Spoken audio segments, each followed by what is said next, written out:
This is the Carve from Brindlewood workshop. Today's workshop is specifically going to be about the between and hacking the between or reskinning the between to make new games. So we've done these workshops in the past, but the previous workshops were in a world where there was no the between, or at least it wasn't published yet. And so everything was from the perspective of Brindlewood Bay, which is the game that is the sort of core of the between. But now that the between is out, it seems like a lot of people who are hacking the Brindlewood Bay system, the between sort of answers a lot of questions or sort of gives ideas for how you might want to handle your hack. And so I wanted to have a workshop that focused on it.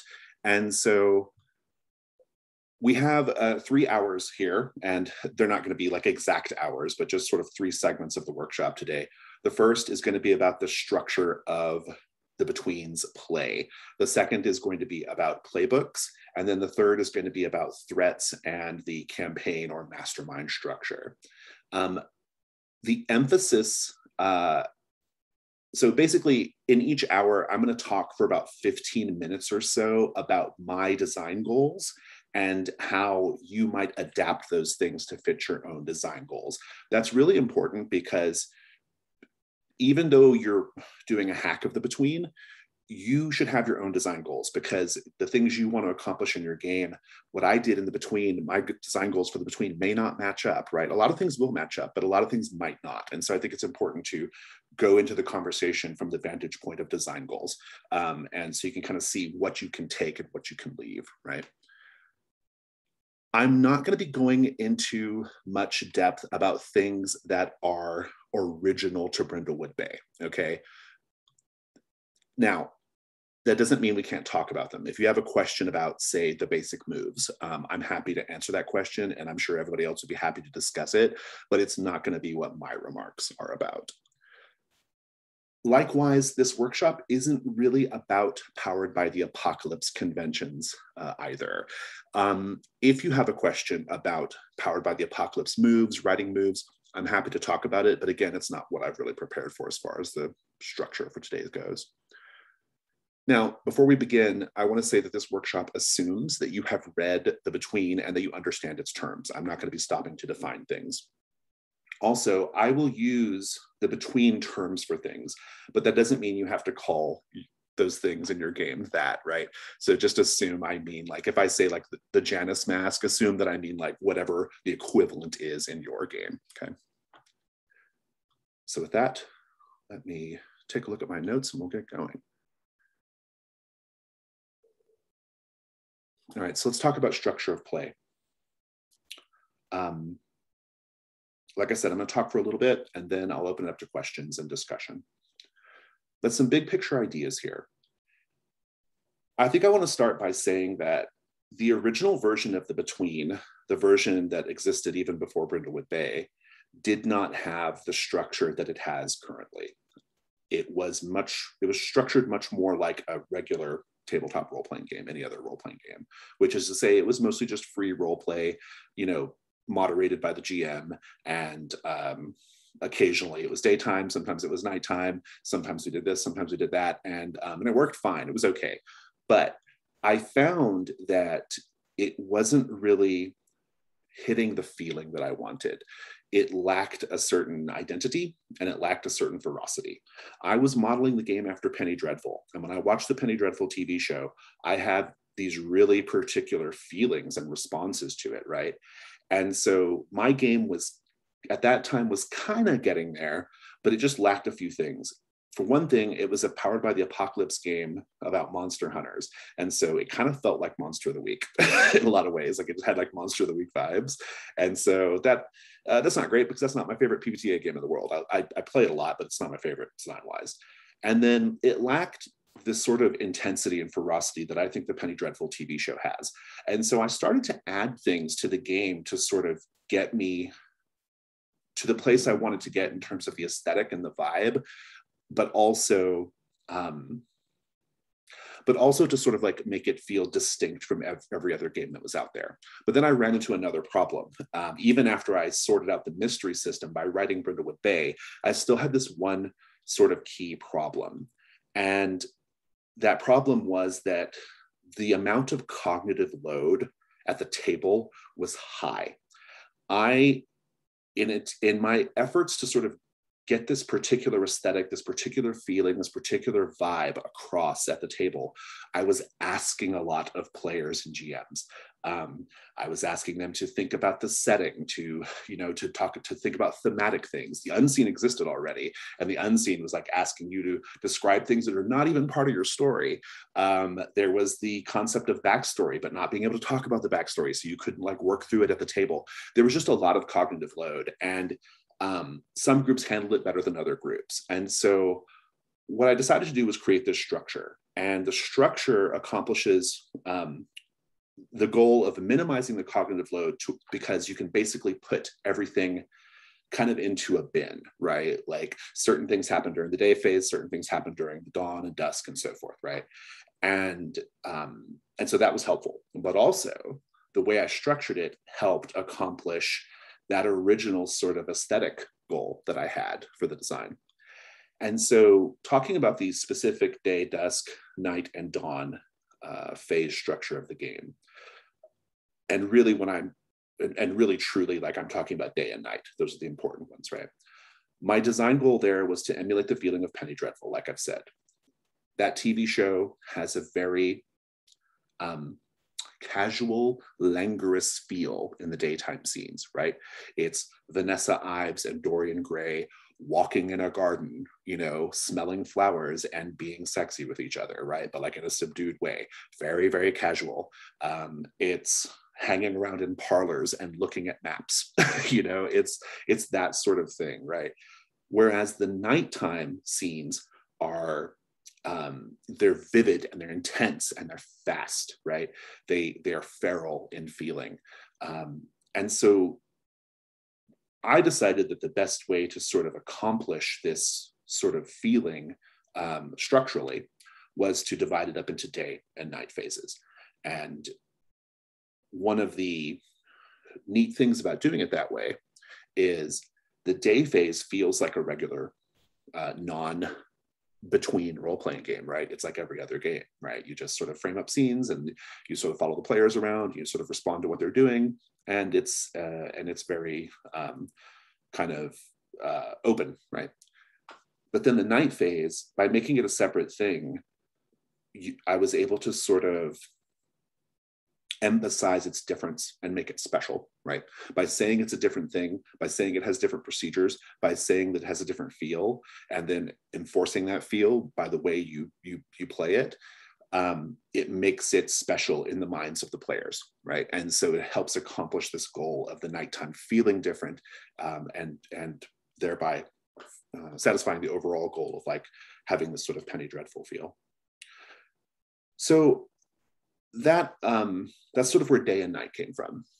Dusk and dawn are really there for that cognitive load management part of it, right? Dusk and dawn are where you do bookkeeping. It's where players can reveal their Janus Mask prompts, doing their flashbacks and stuff like that. It's where players can sort of better manage how and when to fire off their moves, right? Certain moves are fired off during the dawn and the dusk, and so players can kind of set it aside until the dawn or the dusk, right? And not worry about it until then. There was kind of a problem when I was sorting out this structure. I originally just had day and night. There was no dawn and dusk. And I ran into the issue of there was no proper start of session, right? Because in a lot of Powered by the Apocalypse games, you want that start of session period so that you know which start of session moves fire off, for example. And so dawn and dusk also help solve that problem. It doesn't matter if we have a start of session because we don't really care. We don't really care like when the session starts. We care when dawn starts. We care when dusk starts, right? And so we can kind of bin things as we need to in the design by having those two little upkeep sort of bookkeeping sessions.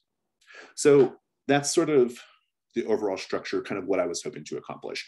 In terms of your own designs, you need to think about whether you're trying to do a day-night thing, right? You might be trying to do something else. One of the drafts, I believe it was Daniel's, one of the drafts divides it up more into like peace at camp.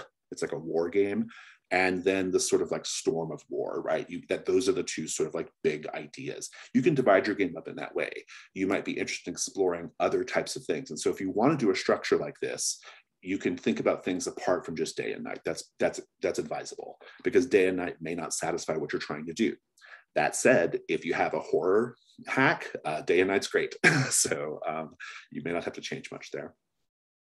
I want to talk a little bit about Paint the Scene in Hargrave House.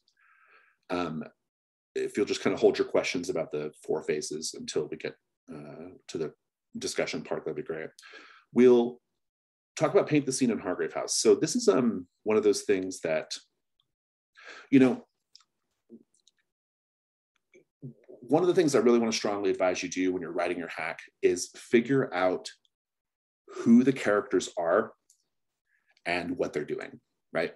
In Brindlewood Bay, they are elderly women who love mystery books and they solve real life murder mysteries. That's who they are and that's what they're doing. In the between, they are monster hunters in Victorian era London. They investigate murders and monsters and try to stop them, right?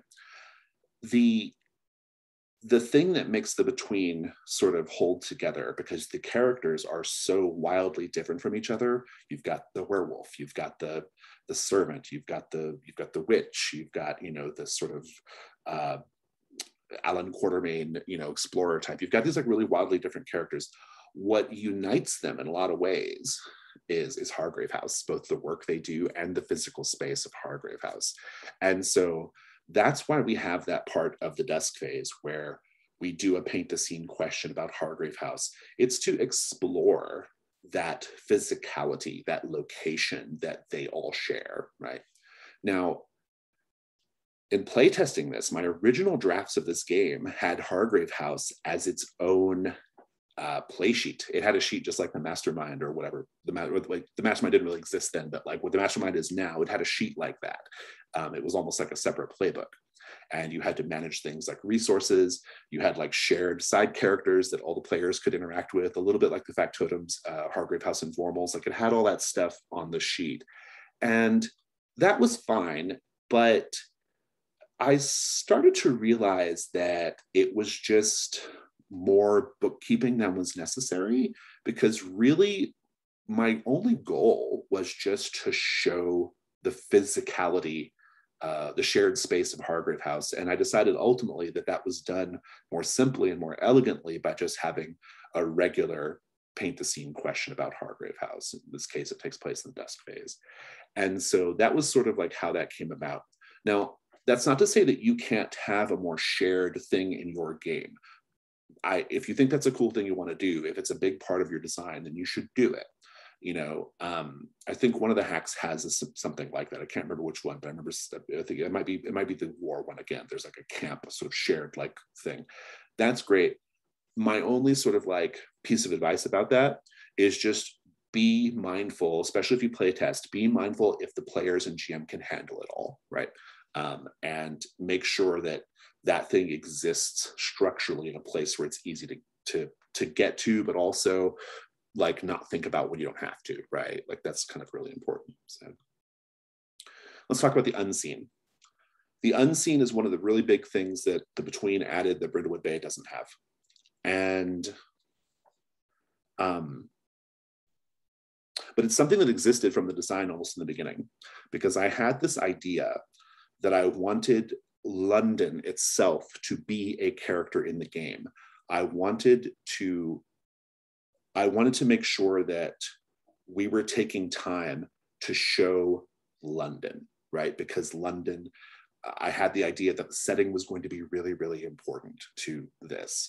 And so I came up with the unseen. In the beginning, it was called the overseen. And then later it was called the underseen. And then it finally landed on the unseen.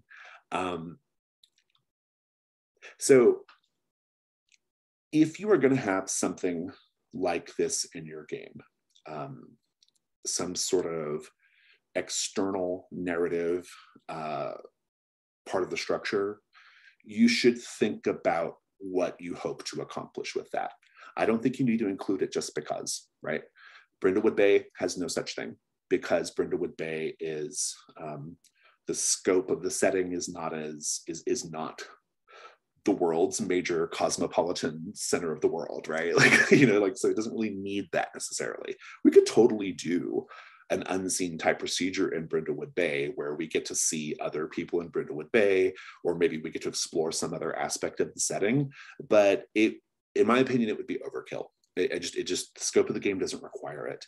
And so think about whether your game needs such a thing at all, right? And if it does, you know, it's great because it's a really terrific opportunity for you as the creator of the game to be in quite direct communication with the players and how you want the world to be experienced, right? And so, and I don't even think, and I think there's even a possibility that the unseens don't have to be about location, right? They can be some other idea. Now, I don't know what that is exactly, but I can imagine a sort of thematic approach to the unseen that could be quite cool, right? So consider that, that possibility as well. And so with all that said, those are my thoughts about structure in the between, the things that are unique about the between vis-a-vis Brindlewood Bay, why I added them. And at this point, I think I want to go ahead and open up the hour to questions and discussion. If you have a question or a comment, just hold up your hand or something so I know that you want to say something. If you're not on camera, just put it in the chat so I know to go to you at some point. And I will do my best to let everybody else comment and react, but I will step in where I feel like I have something to offer. If you have specific questions about your particular hack, maybe give us just like a little bit of background on what specific thing we're kind of like talking about, like a specific mechanic or whatever. And also, the first time you speak, tell us who you are and tell us your pronouns as well. That'd be great. So who has a question or a comment at this point?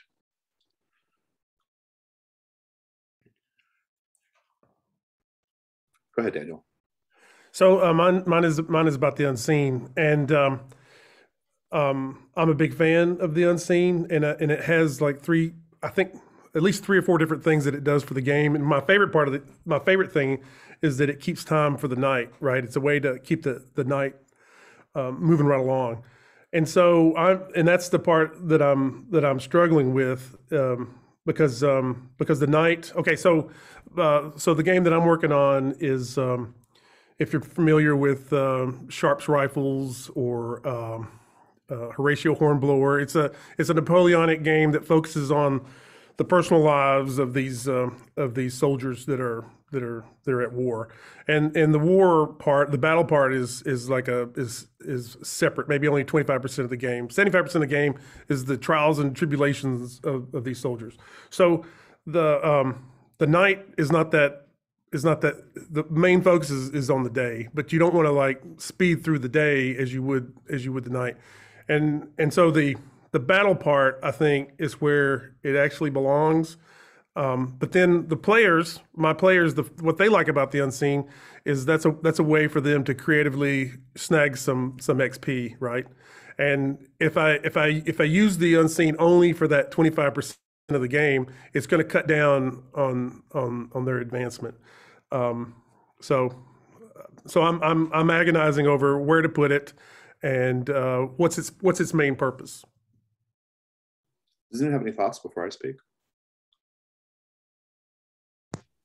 I just wanted a brief bit of clarification. So are you currently structuring it as day night, like the times, or are you just referring to it and really your day phase is something else and your night phase is something else story wise?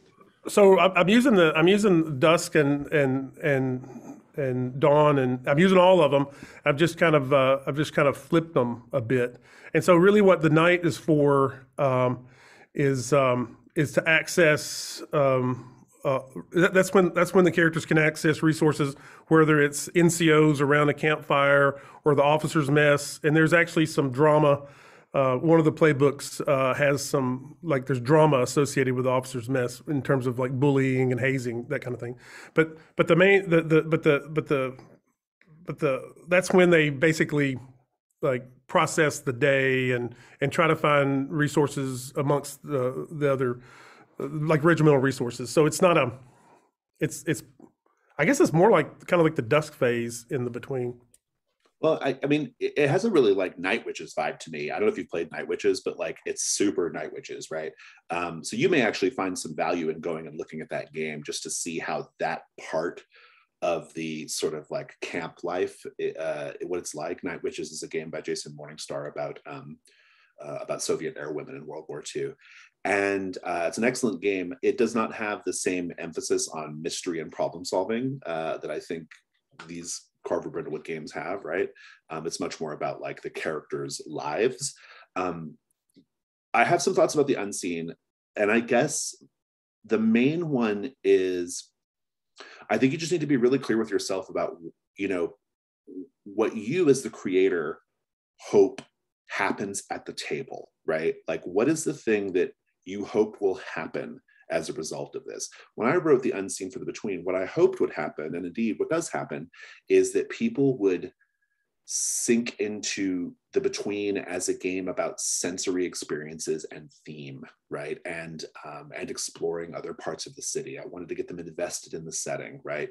But not just invested like, oh yeah, I like the setting, invested in a like a thematic way, like in a really, really like sensory way, motifs, right? And so I guess that's sort of like the thing you have to sort of sort out, you know, like what do you as the creator hope the Unseen accomplishes in your game? And then I think that's kind of like step one, right? But that's my initial thought anyway. Any other thoughts? Yeah, I guess kind of following on from that, my thinking would be, as you said, sort of exactly what it is you're hoping that the Unseen would add to whichever phase you add it to. I can see it obviously working, like showing the light, like working in the, you know, the downtime phase, to avoid confusion between day and night and stuff. But where, you know, you have scenes of the soldiers in their camp and flashbacks to like life back at home and how those play off of each other. But likewise, I could also see, for instance, having Unseens in the battle scenes that kind of explore what people's lives were like before they ended up in this war. So, I mean, kind of at the going for the cheapest pathos possible, the sort of like flashbacks to each soldier that's killed and, you know, what they did before they got here, all that sort of thing. So I could see it kind of work depending on what you did with it. I can see it working in either of those phases, depending on exactly what it was you wanted to get out of it. There's no cheap pathos in role-playing games, by the way. All pathos is well earned. I would add that my plan so far, because my players don't care anything about the military and they don't care anything about history, and so this is and the reason why is because they don't know, like they're not familiar with it. So this was going to be a way that I could give them an opportunity to play around with some of the exact things that you guys are talking about. You have an interesting challenge with what you just mentioned, right? Which is the historical stuff, right? That's hard. And we talk about like managing cognitive load. That's going to be a major concern in this game, right? Even when I was reading your draft, it's very good, and I understood it, but I even found myself like occasionally having to be like, you know, like, oh wait, what does this rank mean, or what does this thing mean? You know, like it's a little tricky, right? And I have a military background, right? And I've still kind of felt that way. But yeah, I think you can't go wrong by having the Unseen emphasize the humanity of the situation, whether that be during the day or the battle or whatever, right? Because then you don't have to worry about like military details. It can just be more about like emotion and feeling. And I think that's probably a good approach to take. Sarah, did you want to say something about XP vis-a-vis this? I did. I wanted to maybe suggest that you could theoretically break the echo outside of the mechanic of the Unseen altogether. So if your characters really like trying to create that callback moment, creatively getting a little XP, you could, in a sense, use it as a day-night parallel, as opposed to trying to parallel to an Unseen specifically. So if your players are just calling back to something that they did previous day, in the day phase during the night, you could then award them the XP that way, if that's part of the way they're enjoying playing.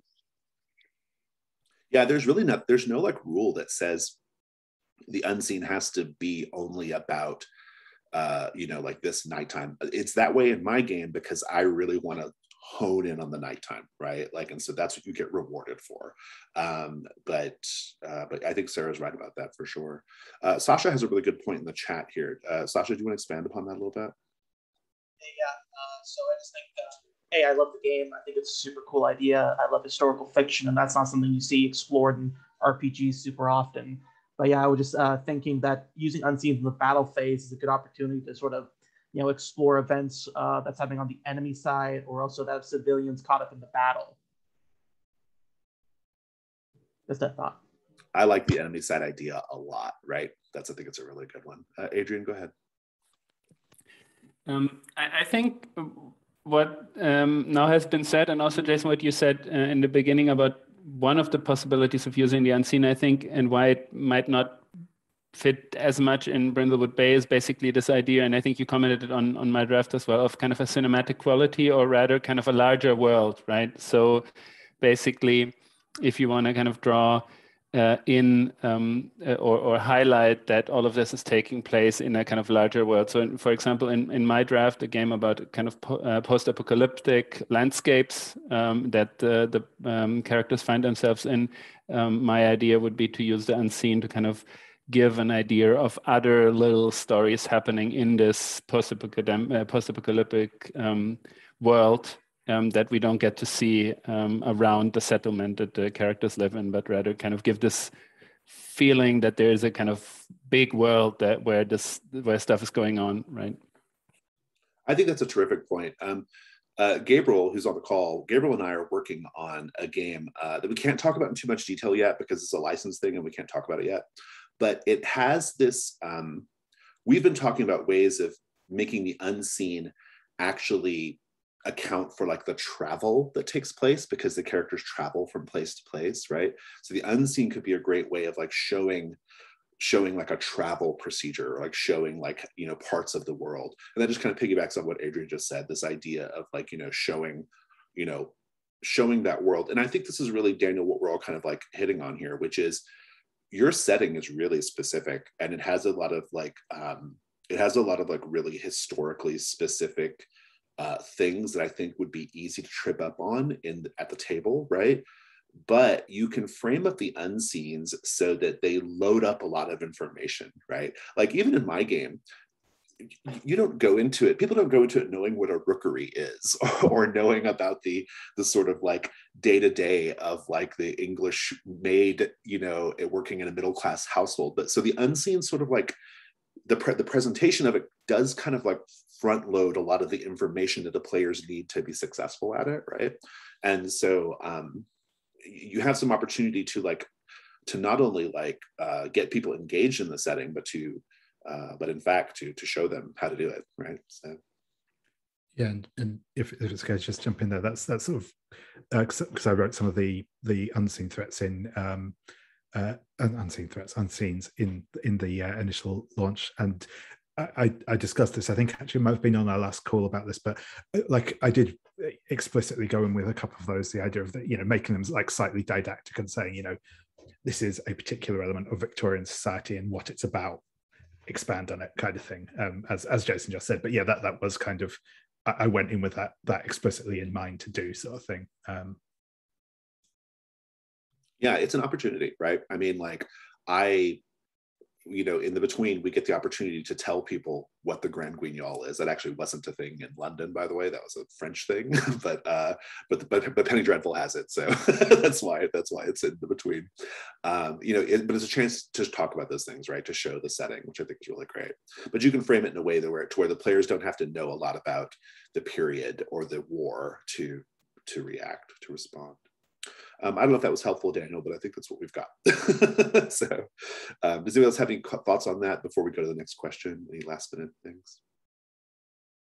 Okay. Well then, Sasha, it looked like you had a question about Hargrave House. Why don't you go ahead and give us that? Yeah, so you talked about how Hargrave House really, gives an identity to the group, kind of conveys, this is what all your player characters are working towards and are involved in. And I saw that a couple of the other drafts also had, something like the regiment or the settlement or the spaceship. But my question is, and for the group, how would you sort of try and accomplish that same thing of, giving a group goal and group identity without necessarily having, this is your base camp, or, this is the organization you're a part of. For my game, I settled for, here are bond questions, how did you save my life 2 weeks ago? But we want to see what other people's thoughts were on that.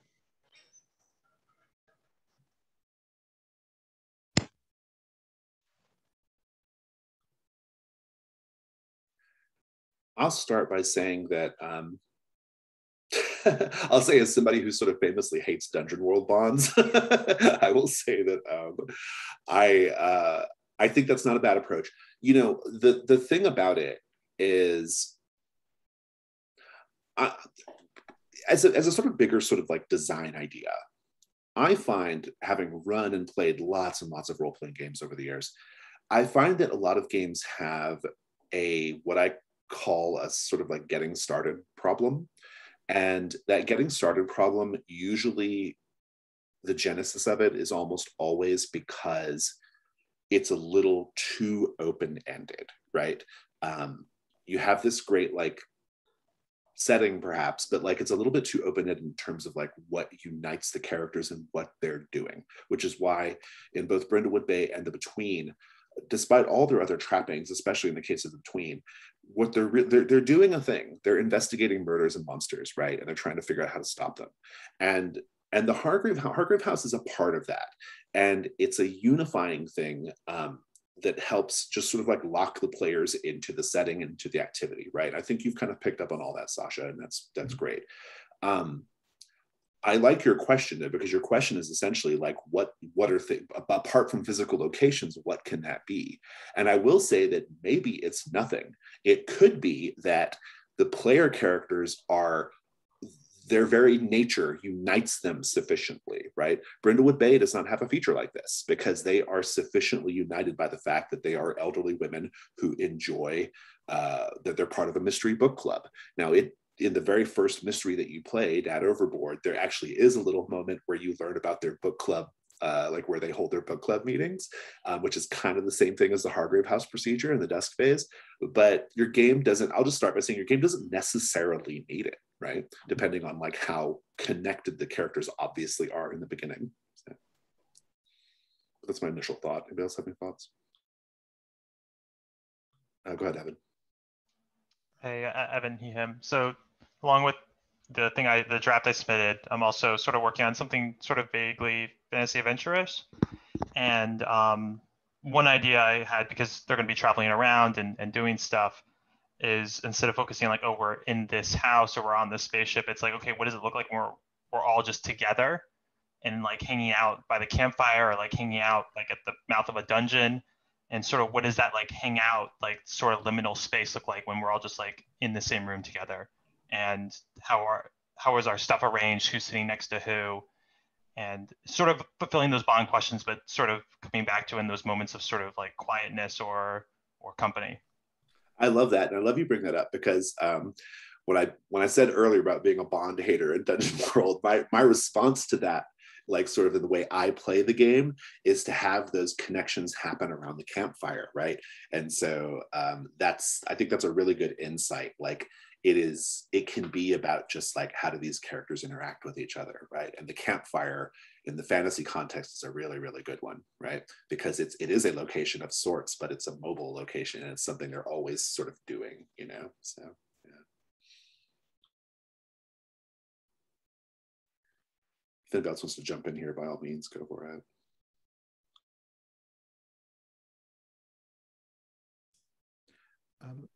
I think it's an interesting. I think like what you said. I think that there is that idea of specificity, and I think I'd agree that if the game doesn't have a clear focus of exactly what it is that you are doing and why you're all together, that can make it hard to get started at the beginning. And I think that's where something like Hargrave House really helps to tie it together. It could also be like, sort of your initial. Again, I'm not a big fan of bonds as implemented in Dungeon World, but I really like some of the starting questions in things like Monster Hearts, Urban Shadows, whatever else, where those starting questions really give a gives something happening. But I think it comes down to the usual PBTA thing of, I think that stronger games have a strong core concept of what it is you're doing, and the looser your concept is, the more you need something to pull people together at the beginning. That you need to give them somewhere to kick off from. I'm kind of like juggling with this in my. I working on it is putting far too much. Giving it far too much credit, but I have been thinking for quite a while now about doing. Essentially the LA version of the Between, the sort of LA, mid-century, 20th century LA noir creepiness.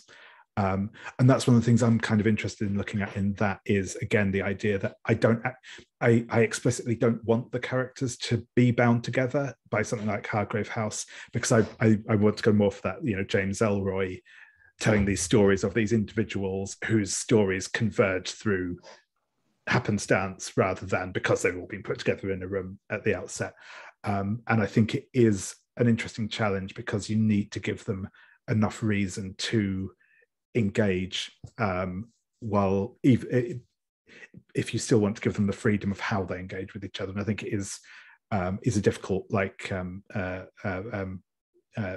bridge across sort of thing.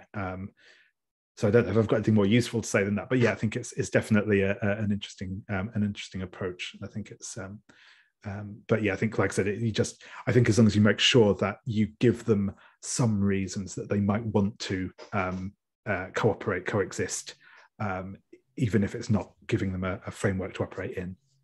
That's definitely what I want to go for. The idea that the inciting action is the group coming together rather than starting with them already together. I guess my main sort of avenue towards it right now is I have basically a tutorial introductory mystery scenario that's basically all about, you guys have all been arrested and now the mob is after you. How are you going to get out of it?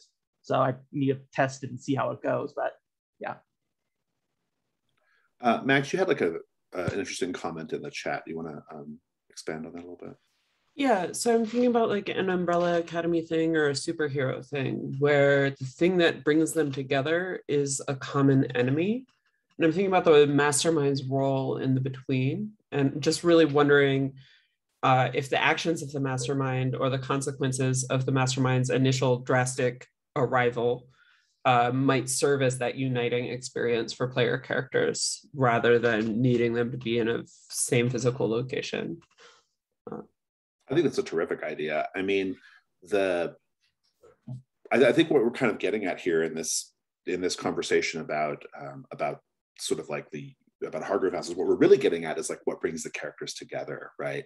And I think that that's a perfectly good way of doing it. I do think that should be structured, right? Like whether it happens at a particular moment in the gameplay or a particular moment in the first phase, I think you really want to call it out, and you really want to like make sure that it gets like screen time, and like so people know like, okay, now is the time when we're doing this thing, right? We have to respond to this, or we have to say how we're coming together, or whatever that thing is. I think you structure that, and I think you're in good shape. And then there's because the structure is really important, right? We're talking about structure in this hour.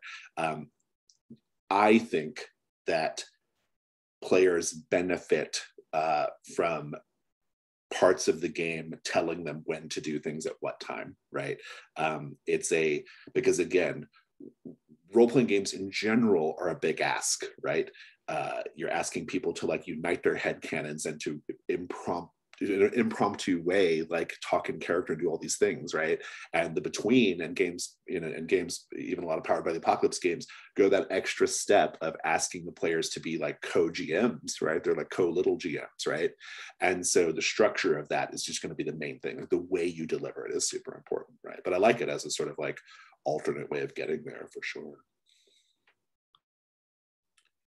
Any other thoughts on this? Sasha, I don't know if that was helpful, but I think as long as you focus on structure, however you approach it is probably going to be fine. So, yeah. Definitely. Thanks, everyone.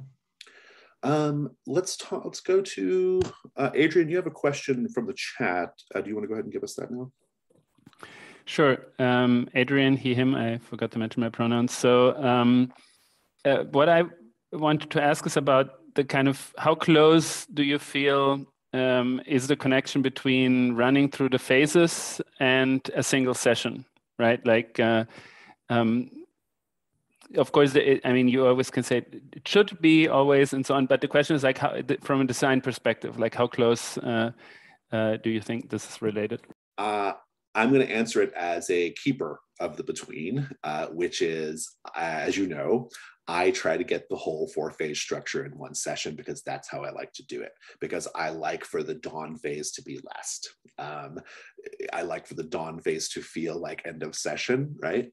I will say from a design standpoint, my intention was that it didn't matter. My intention was, you know, our friend in Discord, Chaotic, they run the between in a way where they spend a lot more time on their day phase scenes, a lot more time. And that's great. But it sort of like makes it to where you can't do the full 4-phase structure in one session. I know that right now there's an AP being run on Chimera Cast, and they have a similar thing. They love the day phases. They spend a lot of time there. And so I think that's okay personally. I don't think it has to be like, okay, this all should fit in one session. It's how I like to do it, but I don't think it's necessary.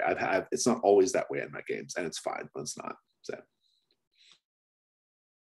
don't know if anyone else has any thoughts, but that's my sort of like definitive game designer answer to that question. So yeah, I kind of concur with that. I like it when I can get a whole cycle done in one session. It feels good. It's a nice, you know, neat. But yeah, sometimes some sessions will take a bit longer. Sometimes, you know, just the stuff that comes up, what people want to get done at certain times. What I will say is I always try and either end at dusk or dawn when I'm running it. I don't like to leave the actual same. I don't like to the thing hanging over. Yeah, exactly. But I think it's I don't think you need to code that in, especially if you wanted to play about with like rather than having like two kind of long sections and 2 upkeep sections. If you wanted to split it into 4 more equally balanced sections or 5 sections or whatever else. Like I said, I don't think that there's some. It's intrinsically better to do it that way, but I do like to do it. It feels neat when you can. I will say one thing. I really, if the players resolve the threat, which means it was in the night phase because that's the rule. When they resolve the threat, I like to get the dawn phase done also. I just think it makes the most sense to like immediately have that reward and resolution, you know? Big picture though, I don't think it really matters. I mean, if you end at the end of a day phase, that's fine. I mean, I don't think it really matters that much. I think it's probably fine. David, you have like kind of a follow-up there, right? Yeah, so I'm David, he, they pronouns usually. I'm working on a game that's in more ways adapting Brindlewood Bay, but it's actually also picking up the question structure of the between over the single question mystery structure of Brindlewood Bay, but basically just adapting Scooby-Doo to all of this. It's the idea that I'm sure all of us have had at least once because it so naturally fits the mold. But in working on that, I've been steering more towards a one-shot act structure where like the game, you were designed to be able to get through an entire mystery in one session guaranteed. That's the game. Because whether you do a campaign with it or not, there might be a little bit of stuff to support that, but mostly it's designed very episodic like the TV show, right? So in talking about phases, I'm still sort of figuring out how phases fit into this. And I think they're going to take a much different form than day night and as it does in the between and Brindlewood Bay. But if you are trying to make sure that your phase structure supports strictly one shot, one session play, what changes would you make to achieve that? Like how would you structure phases to make sure that it can be done in one session? Well, I'll just say that I question whether you need phases, right? Mm-hmm. I mean, in Scooby-Doo, there's just night phase, right? There are no daytime scenes in Scooby-Doo that I can recall. So that I'll just put that as a sort of like caveat, like maybe you don't need the phase structure, right? Yeah. Currently, I'll just to express where my head is currently at on it. I definitely don't have a temporal time structure. Like day night, it's all the same. Like night is no more dangerous than the day in Scooby-Doo. It's equally. Okay. It's equal in those eyes.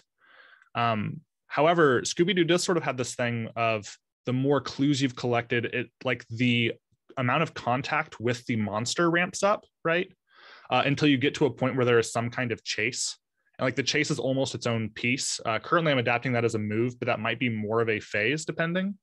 I'm still working out some of those kinks. I'm approaching a version of the draft where we're ready to play test it, and then we'll really understand how it works. But this is actually a good thing to talk about, because when Brindlewood Bay, as many of you know, its current form is not its final form, right? It's getting like a sort of like later form, right? It's always in development essentially until we get ready to go to Kickstarter, basically.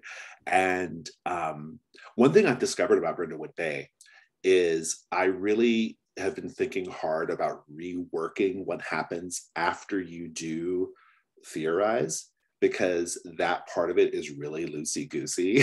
Like it's very like, you're correct, and the keeper will present an opportunity to take down the bad guy. What does that mean? Well, in the between, it means a really specific thing, right? You have like opportunities, you know when you're supposed to do it. It's really like structured out.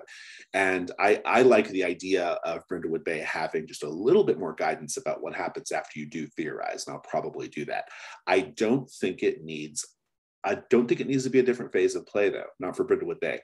I think it's sufficient for me to just give a little more guidance about how to run that, right? So, and that could be the answer. So, because I think scope is really important. And I think when we're talking about a Scooby-Doo game, that just feels much more like Brindlewood Bay and scope to me than the between. Yeah, I definitely think there's a lot more parallels with that. But the reason why I'm sort of leaning more towards the question structure as opposed to the single theorized structure is that in Scooby-Doo, you often have a question that gets answered fairly early on, at least for the audience, and often even for the gang in the episode, of what manner of monster is this really? Like, is this something that's somebody's actually involved in some supernatural stuff, or is it just a guy in a sheet? And that is different from who is the guy in the sheet, right? And so I think it's where I'm leaning towards right now, at least, is that a single phase, like a single session, will involve answering two questions that will be specific to how that mystery is written, but it will always have the two questions of basically what is this, and then who is this, and like the who and the why, right?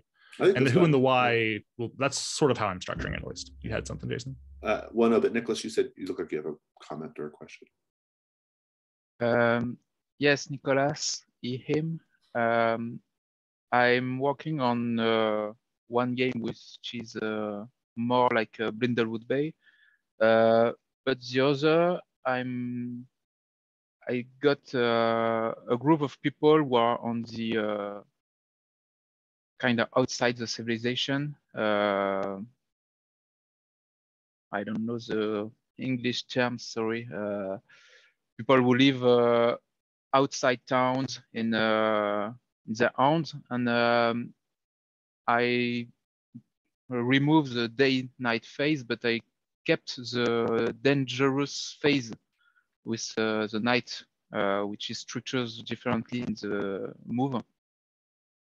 And I'm working for the locations. Those people are more at ease when they're outside, when they're not in town, in big town. And the game will focus on threats that are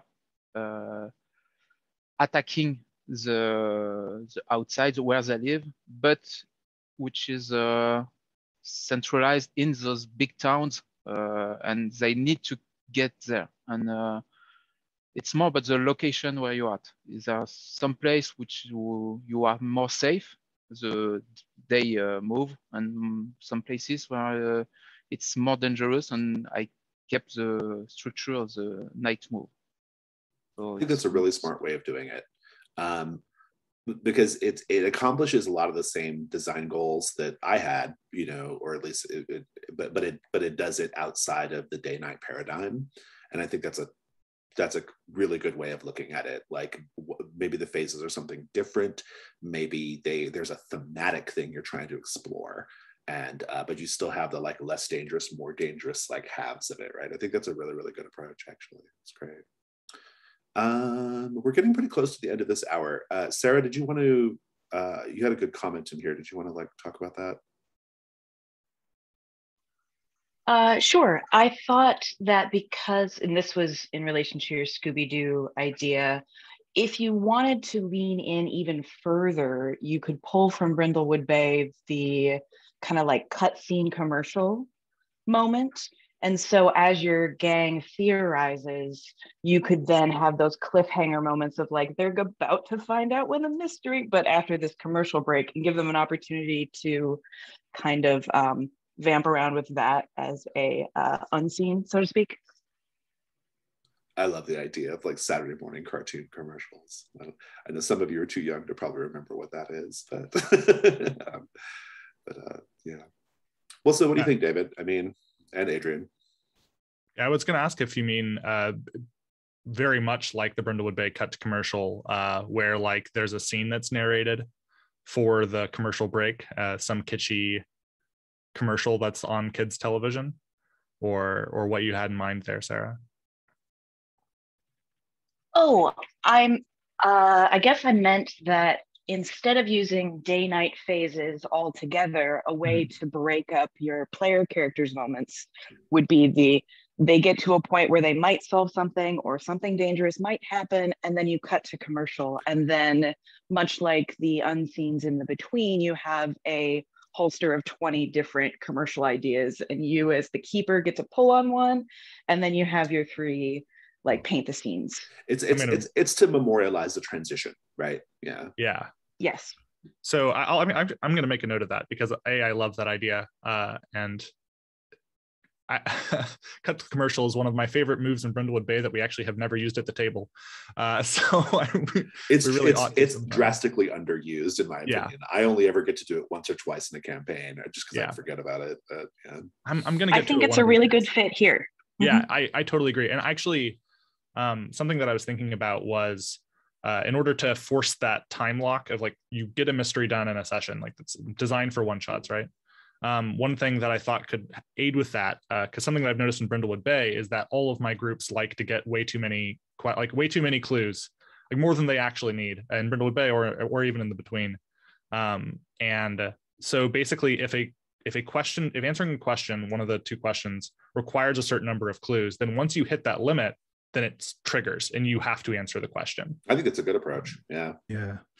I was also going to say, which was slightly orthogonal to your original point, but kind of ties in with that more so, is that I think if you're looking at something that's being specifically a one-shot thing, I would probably change the theorized move so that basically all three, full success, mixed success, failure, lead to the end. All of them answer the clue. None of them. Yeah. Yep, I've already made that change. Like if you roll the final pull back the mask, then your answer, basically it's how much does your theory correct in the end, and that changes based on score. So nice. Adrian, go ahead. Yeah, basically two things. One of them, so the between, as far as I understand, does not have the cut to commercial move, right? It's a different kind of feeling, of course, but on the other hand, you did model it a lot after TV series as well. So it's interesting, like that question of what could be a similar move for the between. And the other thing about the face, I think one of the things that I wanted to mention again is, or in addition, is that of course in the between, you basically also put a lot of housekeeping into the Dusk and Dawn phase, right? And so, which you had in the beginning, as you said. And so, interestingly, I mean, this is of course is linked in a way because with the question that I asked originally about how close it is it connected to the session structure, right? Because if you disconnect the housekeeping in a certain sense from these phases, then you might have a different kind of design space to work around the phases, even though of course it makes a lot of sense, because then again that's a question of cognitive load, right, to connect these things, and also because it fits fictionally so well that you have the housekeeping and it's the end of the day or the morning and so on, right? Yeah, for sure. In practice, I do all four phases in one session, and so it all kind of like feels right. I do think that it is probably a little weird to end a session and like say if you end the session and don't pick, like you end the session at the night phase and don't do the dawn phase, it's probably a little strange to do the dawn phase in the beginning of the session because you're asking the players to recall things that happened the session before. But I don't know, it's happened to me a few times and it's okay. It's not like ideal, but it's definitely manageable. But yeah, anyway. Okay, so I think that we are looking pretty good on this hour. If you have any further questions about structure, we'll have some time at the end to go over because the third hour is really, really short from my end. So we'll kind of circle back with just general questions at the end. For now, why don't we go ahead and take a 5-minute break, and we'll come back for the second hour at 5 after. Okay.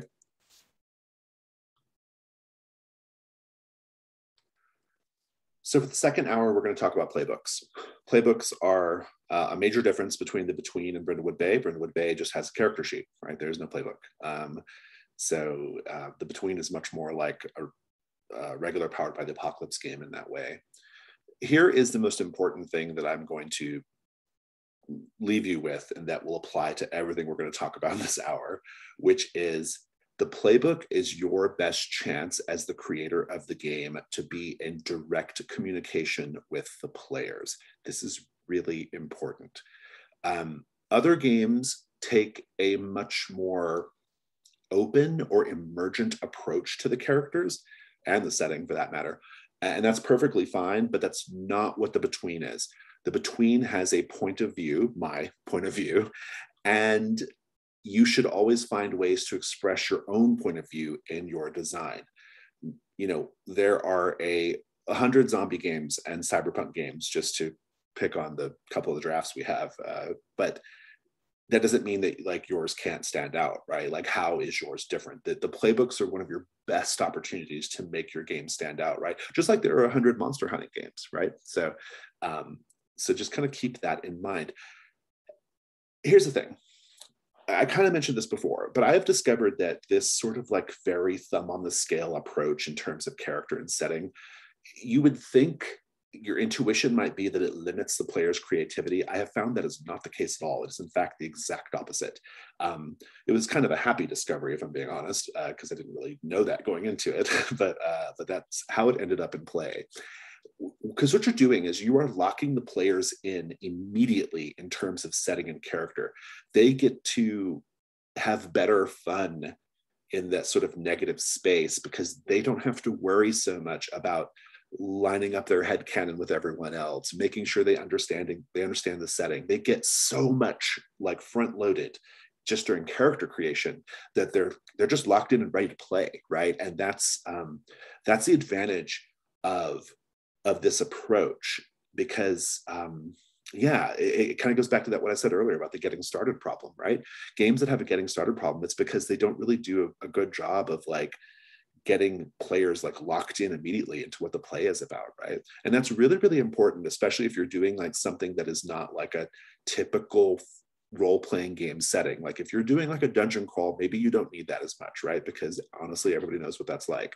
But that doesn't mean you shouldn't take the opportunity to put your point of view in the game, right? So that's sort of the big idea here for playbooks. So kicking off with the pick lists, which in the Between, I'm just defining as, I'm defining the names, the look, and the vice as your pick lists, right?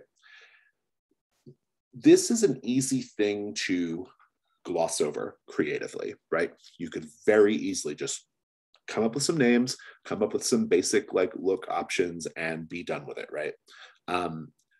But don't do that because the pick lists are a terrific opportunity from the jump to show the setting and to do it in a way that is immediately relevant to the players.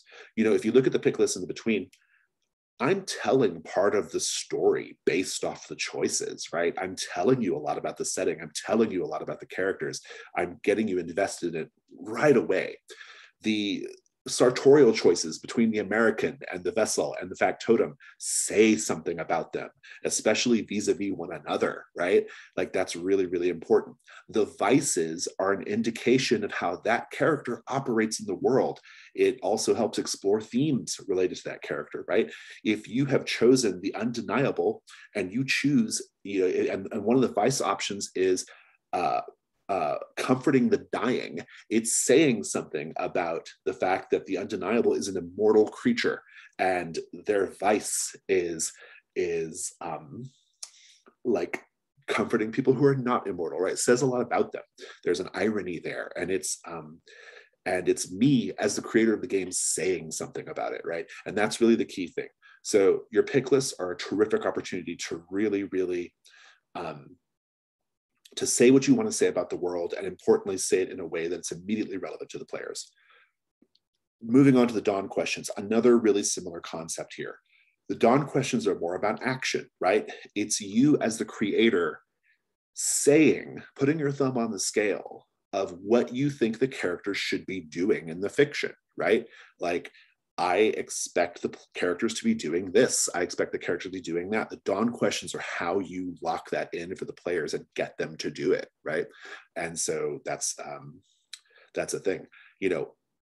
I had as a design goal, an overarching design goal, which is a very like hubristic design goal, but my design goal was I want everyone to be fucking awesome when they play the Between. When you play the Between, I want it to sound awesome, I want you to look awesome, and I want everyone to like think, wow, this was a fucking A+ role-playing game experience. And this is one of the ways you can do that, right?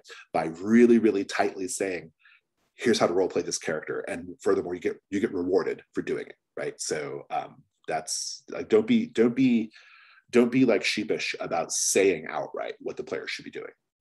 The starting move is the same idea, but given mechanics, right? It's your chance to express your point of view about the character mechanically. And so think about that as well. It's your chance to sort of bring in the mechanics of the game, to say something about the character via the mechanics. And also, by making something a starting move, you highlight its importance to the character. So the undeniable, their starting move being not even really a move, it's more just like it is a move, but it's just exploring this idea of the masterwork, right? Or the vessel having rites of salt and smoke. It says this character is about doing rituals. That's what they're about. This character is about being Dorian Gray. That's what they're about, and so forth. With the American, this character is a were creature, right? Like that's what this is about. The starting move is how you can sort of mechanically impress that upon the players. Now we'll go a little deeper here with the Mask of the Past and the Mask of the Future, the Janus Mask. So the Mask of the Past, I don't think it has to necessarily be about the past, but the past is a good way to go, especially if you plan on it being a lot of flashbacks, right? I do think that it should explore one of two big picture things, or both. It should explore a central theme of the character and or a series of events leading up to the present circumstances that they're in. Now, I don't want to say it's a problem, but a thing I noted about pretty much all the drafts that were sent around is that the Masks of the Past, in my opinion, felt a little loose. And a little less sharp, and maybe could stand to have some more definition, right?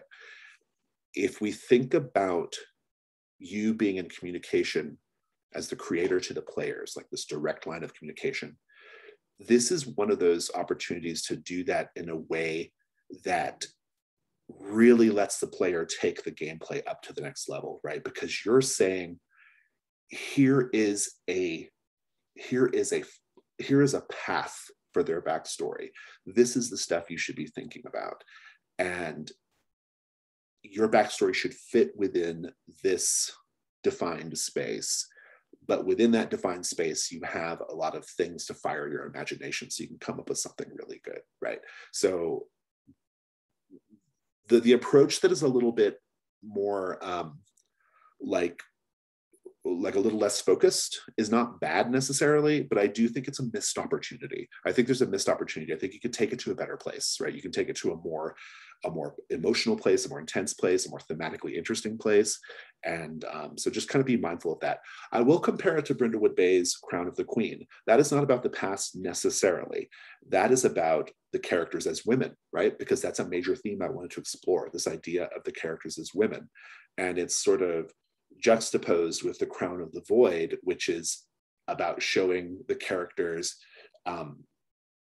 essentially like casting off the material world and leaning into the esoteric, right? And so that's the thing about the Mask of the Past.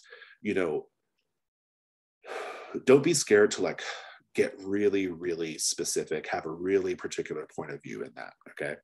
I don't think you should, I think your game will benefit a lot by really leaning into some specific ideas. The Mask of the Future, in both B-Bay and the Between, this section is kind of like the other side of the coin, right? And I want to talk a little bit about why I designed them the way I did. So in the Between, at least. In the Between, well, and in Brindlewood Bay for that matter, they each have a bolded name. Like there's like a little tag that goes with each option on the Mask of the Future and the Crown of the Void, right? I did it that way for a few different reasons.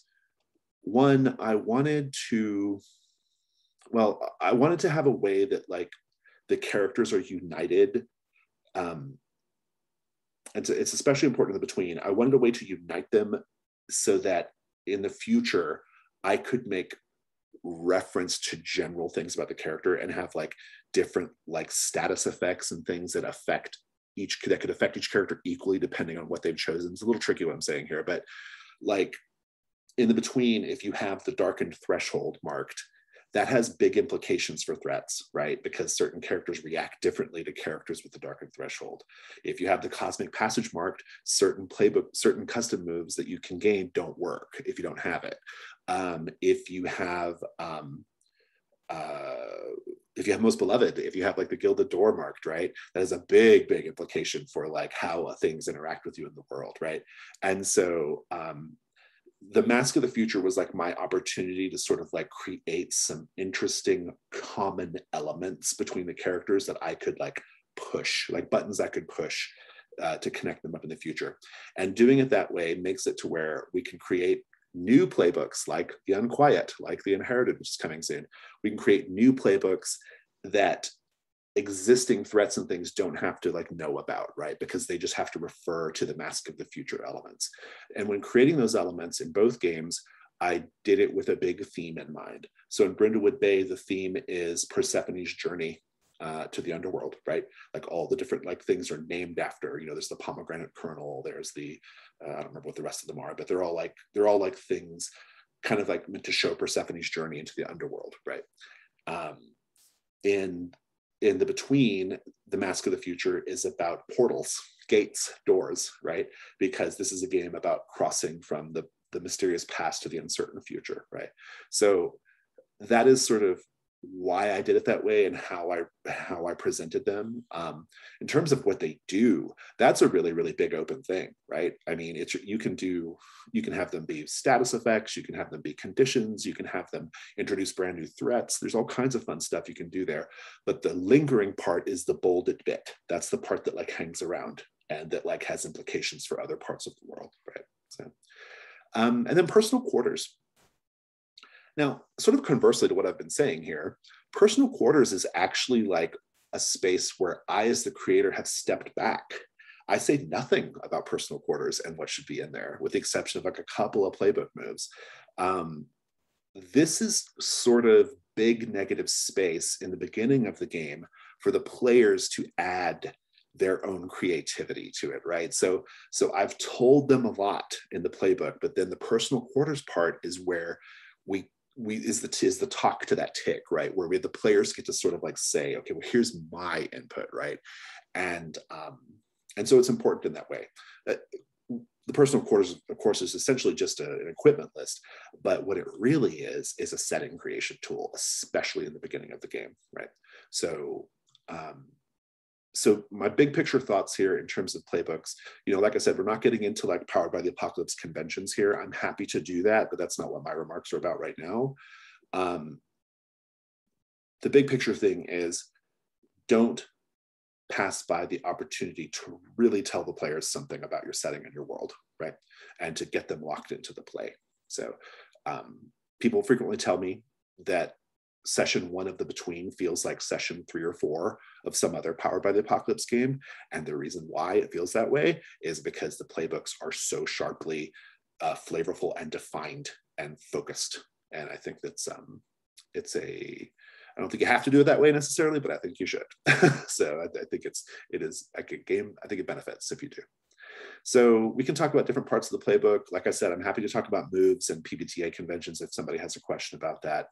But let's just open it up here. Who wants to ask a question about playbooks or have a comment about them? Go ahead, David. I had a question because both playbook moves and Dawn questions are about honing in on what that character does, what that playbook does.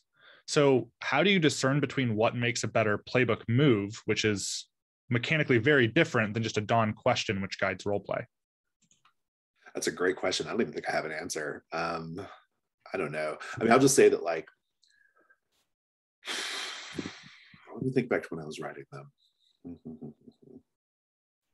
I think it mostly just came down to like stakes. Like, frequently in the Dawn questions, the thing that's taking place does not have any bigger stakes that implicate risk and reward and danger, They're just things that are cool to see. Yeah. And so that's sort of, I think for me, that's sort of where it's at. But, Okay. Any other thoughts? Adrian, go ahead. I just about what you said about the Mask of the Past, and this kind of connects it maybe with some of the other things that you might talk about in the next hour, is that I was wondering how much it also is a chance to focus on one particular thing, right? So basically, especially in the context where you might explore the background of the characters through questions throughout the game.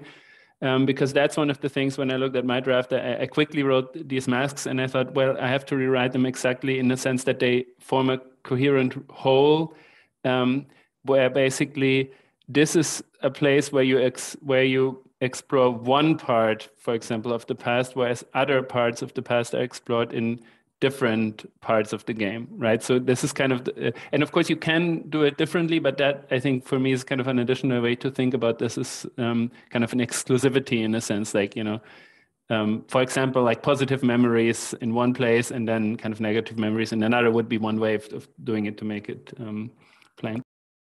Yeah, that's very interesting. That's really interesting.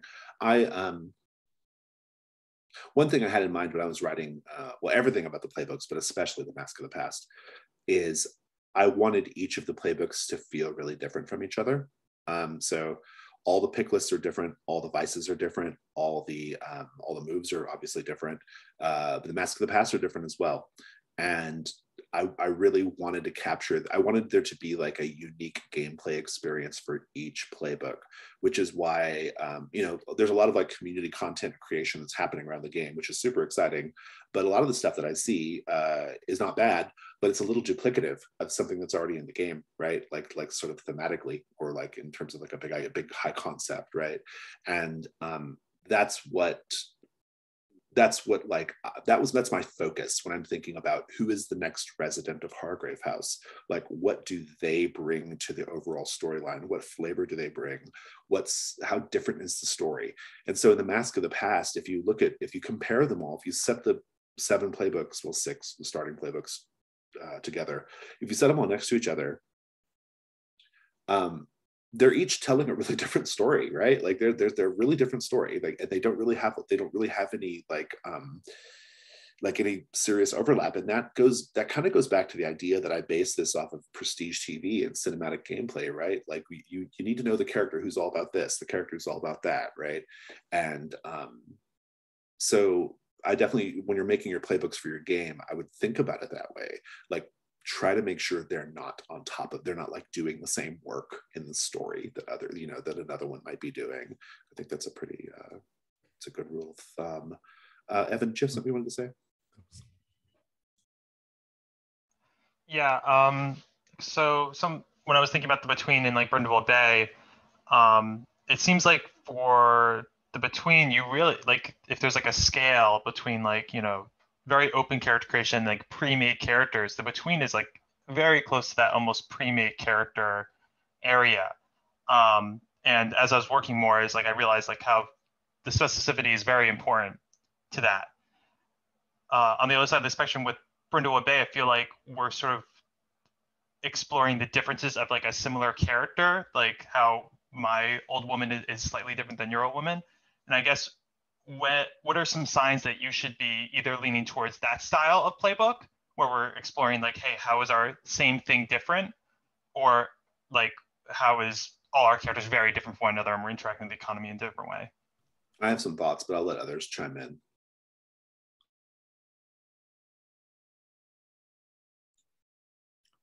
We talked earlier about how there's something that unifies your players, right? Something that unifies the characters in the game. In the case of Brindlewood Bay, there's a high level of commonality between them for what has specifically unified them for the game, for what the content of the game is. They are part of this mystery book club together. They're all of roughly the same age. They're all women. They have those commonalities are established at the core of the game. I would be of the opinion that if that's what your game looks like, then you're probably more like Brindlewood Bay in that way. But if you're more about the between, which brings together people from all sorts of weird and different backgrounds, all united under like a sort of a job or a place, I think that you're probably getting a little bit closer to the between them. You're becoming a bit more generalized. But that'd be my take. I think that's a good take, and I also think that scope is important, right? Because if you look at Brindlewood Bay and the between, you compare them.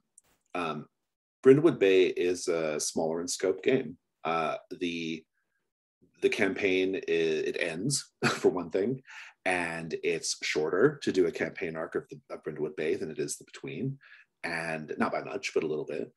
And so I think that the scope of the play probably informs that a little bit, because honestly, like as much as I love the Mavens, they're going to sort of like be done around session 12, 13, 14, right? Like there's just not much more to do there, right?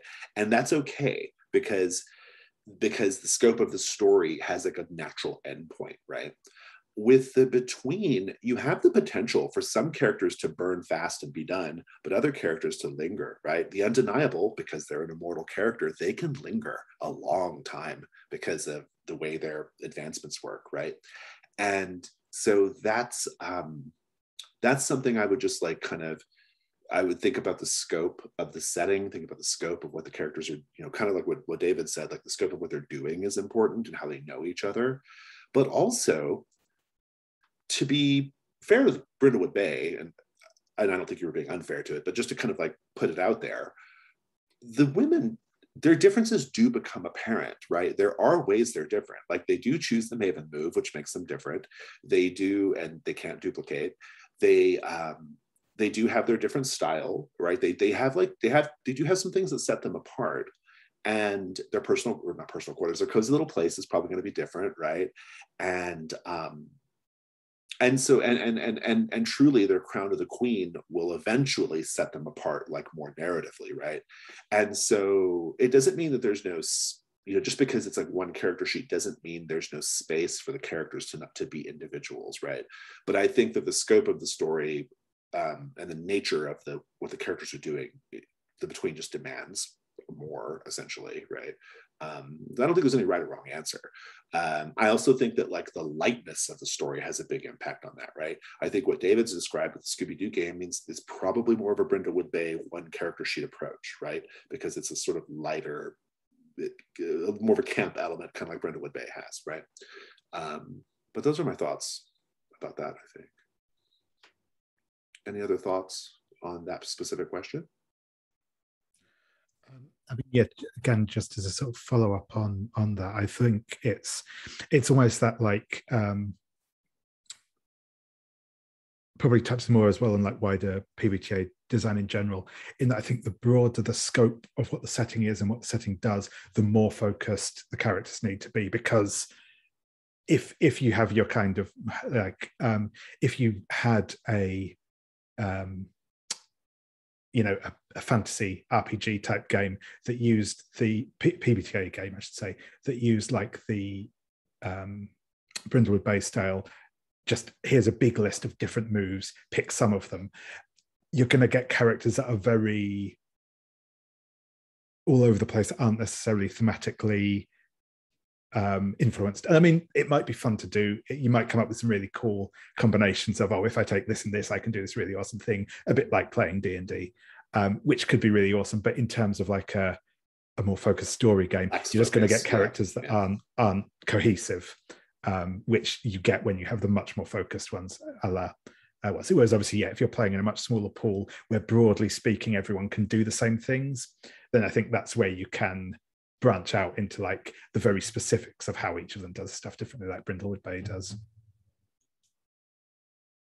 And I have especially since you mentioned, Jason, that with what I'm working on with the Scooby-Doo type game, I'm actually sort of going for a hybrid approach for exactly what David, what you just mentioned about theme being so much clearer when you have distinct playbooks.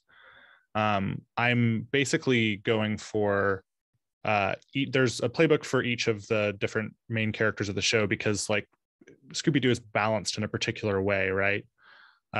So each one of those playbooks then will have, in the same way how with Brindlewood Bay, you have a starting stat block and then you get to pick one to add to something. I think, again, trying to reduce the complexity, trying to make this one-shottable. Each one of the character sheets sort of has their own balance of their core stats. And then I'm currently aiming for 3 playbook moves per, and you get to select one of those for each mystery. If you're doing a continuing one, then that matters. Otherwise, it's just you pick one for the mystery, and then that's your playbook move for the game. And I think that going for that approach, like you can, it's not just one or the other. There's sort of a spectrum of how much customizability and how much overlap you can have between playbooks as well. I think that's a great point. And because really what David is speaking to is you can have separate playbooks that are themselves like a little bit more focused and for the experience, right? Like they don't have to be as like baroque and detailed as the Betweens, right? I think that's probably not a bad approach. Sarah, you had your hand up. Go ahead. Yeah, I agree that the idea of playing the between, because those characters are going out into a much larger city and they come from different places and are really only united by the location, it's really nice to have those details in the playbooks. But I would argue that there's also room for thinking about your character's shared experience. So whether they come from a similar state or they'll be doing a lot of the same things in a lot of the same places. So if it's not a new location every threat, and like Brindlewood Bay, your mavens really are in just this one town, or they're just around a campfire most often, you can then kind of go and lean into that one character and how are we different amongst ourselves, because we're all participating in the same thing most of the gameplay, if that makes sense. I think that's a great point. That game that Gabriel and I are working on that we can't talk about yet has kind of this issue, right? Where we're still trying to figure out like kind of who the characters are, how do they relate to one another, and the answer to that question has a big implication for what the scope of the playbook is, right? Because if they are all part of like the same organization and they have the same basic job, then that might be the Brindlewood Bay approach. If they are really, really different characters, in terms of their background, but they are united by this one task, that's the between approach, right? And there's a spectrum within that, I feel like. And also, we have the extra added wrinkle of, unlike the Between and Brindlewood Bay, as I've noted earlier, these characters move from place to place. And so we have to figure out like, how does that mobility and that change in environment, how does that affect things, and how does that inform the playbooks, and probably more importantly, how does it inform the structure and the threat structure? But yeah, Gabriel, go ahead. I just wanted to add one idea I'm kind of exploring there too, is very generally with the setting, if how the characters are affected by sort of miracles or strange otherworldly things they've encountered. And that might be one way that they're united, as well as like kind of having the same type of work. So it might be fun to play with sort of, in a strange world that you're discovering through travel. You've all been sort of touched or changed or something, and you don't understand that yet. And so as you encounter more strange things in the world, that can prompt those scenes and those connections of like, one character might see this as a prophetic thing, another might be trying to analyze it or just shut it down. There could be a lot of interesting directions that way. Yeah, and so that's one way I'm thinking. And you can use playbooks and character choices to sort of like help inform what that conversation looks like, right? I mean, like, and how that, which I think is what you're getting at, right? And yeah, that's really great. We have a couple of comments in the chat that I want to pick up on. Mags, why don't you go ahead? I want to see where your thinking is going here. Yeah, so I'm thinking about inter-party conflict, and I think it's an interesting thing in a campaign game because I know players try to steer away from it. They assume that they should be in agreement because that is the convention in most role-playing games. But I really like in Trophy how it's really common. Like if you're playing Trophy Dark, the party should have some infighting. And so I'm kind of thinking it's about common and immediate. Yeah, exactly, like right? Yeah. But I think that the Dawn questions really guide roleplay, or they should really guide roleplay, right? You should be playing towards the Dawn questions you chose. It's the fun thing about getting to choose new ones each day. But yeah, I guess I'm kind of wondering, even if you were drawing moves from a common move pool and you all had the option of taking the same move, if you just gave each playbook different Dawn questions, if that would be enough to cause that conflict and tension in what people want to do narratively, that you would see differentiation. And I guess that's kind of a role-playing game experiment more than a design question, but yeah. I love it. And I'll tell you why I love it. I think that's a great, I'm always in favor of something where you can accomplish a design goal in the most elegant way possible. And gosh, that's a really elegant way of solving the problem, right? Like if you just make it a really basic button or cookie that the player can press to get to that result, I think that's the right way of going about it. PvP is tricky, and it's maybe a little bit outside the scope of well, maybe not, I don't know. I mean, the Between in Brindlewood Bay, it's really funny. In the Brindlewood Bay, there's like really no PvP, so we'll just set that aside. It doesn't really have a place there. In the Between, I think there is player conflict, there is PvP, but it's a different kind. It's more about values and expectations as opposed to directly facing off against each other, right? Whereas if you compare to, say, something like Monster Hearts, in Monster Hearts, you are mechanically supported in sort of like being assholes to each other, right? Like you have like mechanical support for it. In the Between, because the setting is so theoretically constrained in how you interact with people, the conflict is much more about like, it's a simmer, right? And so it's really interesting. But your bigger point about like using Dawn questions to achieve it, I think is terrific. I think it's a great way of doing it. I think that you probably, when you're writing your game, you need to make it, I always think it's really helpful to have like a consent and play discussion, because there's some players who may not be into that, right? I can think of a couple of examples where this kind of comes up in the Between, and it's worth sort of highlighting whenever the player chooses the playbook. But for example, if the player chooses the Undeniable and they choose the move that lets you turn another character into one of your worshipers, right? This is a really, really intentionally tricky thing to do consent and play-wise, right? It really requires buy-in. The mere existence of the factotum requires a certain amount of buy-in. And I think you want to make sure if you're gonna go this like narrative approach, because Dawn questions are so open-ended narratively, and there's like literally no mechanical scaffolding there to modulate the experience, you really have to make sure that people understand that, okay, this is what I want to do this session in pursuing this question. Are you okay with that, right? But I think as long as you build that in, I think it's a great approach. Any other thoughts about any of this? I have one on the unlockable character, the playbook that you can unlock through gameplay. And I would note that in the draft, I really like in the Edge, I really like the Echo, kind of the Dixie flatline. So I really like the unlockable characters, but from a design perspective, are they set to kind of, if a character gets burn out or taken out, are they supposed to be developmentally on par with the rest of the group, or is it more of a when this character comes into play, the game takes a different direction, or both? I don't know. Oh, interesting. Well, so for people who don't know, Daniel wrote the first major unlockable character in the Between, which is the Unquiet. Although to be fair, the Orphan was already there.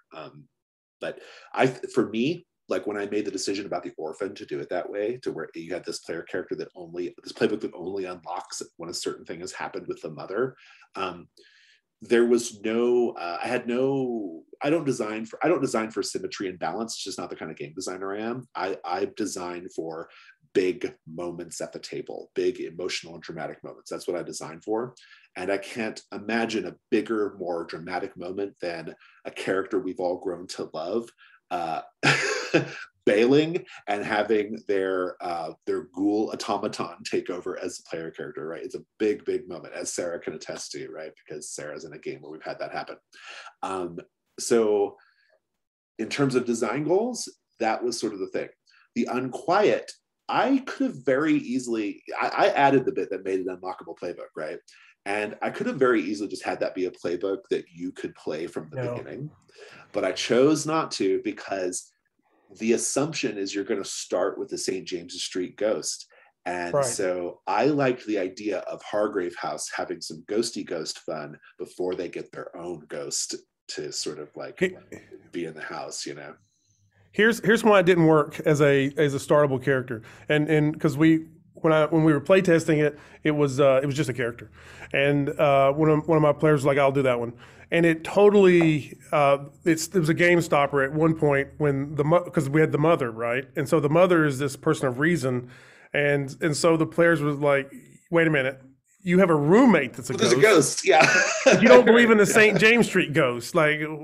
It was like a Scully kind of thing. It's the Dana Scully problem times 10, right? Yeah. It's interesting. That's a good point. I hadn't actually thought of it that way. My thinking when I made the decision to make the Unquiet like an unlockable, I was mostly just thinking about like, it's a playbook that kind of works a little differently from the other ones in terms of like its abilities and kind of how it fits into the gameplay. And I kind of like the idea of it being like almost like an advanced playbook. It's like, okay, you've played a little bit, we know how it goes. So let's try this new thing, right? I also like the idea of it coming in later because it sort of really speaks to the past of Hargrave House. And so it just introduces this new big thematic idea about Hargrave House, which is Hargrave House has been around forever, right? And so, but with the Orphan was kind of a similar thing. The Orphan really, really flips the script. Like once the Orphan enters play, the tone is different. The tone of that playbook is so different from the other playbooks. It's a sweet playbook. It's a heroic playbook, right? It's a tragic playbook.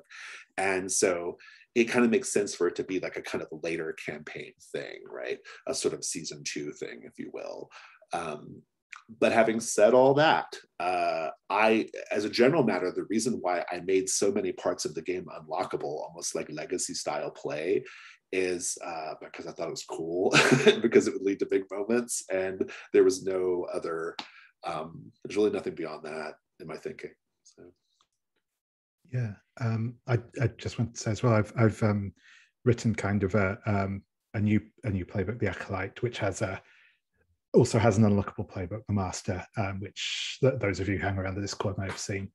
And yeah, again, the idea I had with that was very much the acolyte is designed to be the sort of Renfield almost type character of like serving two masters, working for Hargrave House, but also working for their sort of shadowy organization.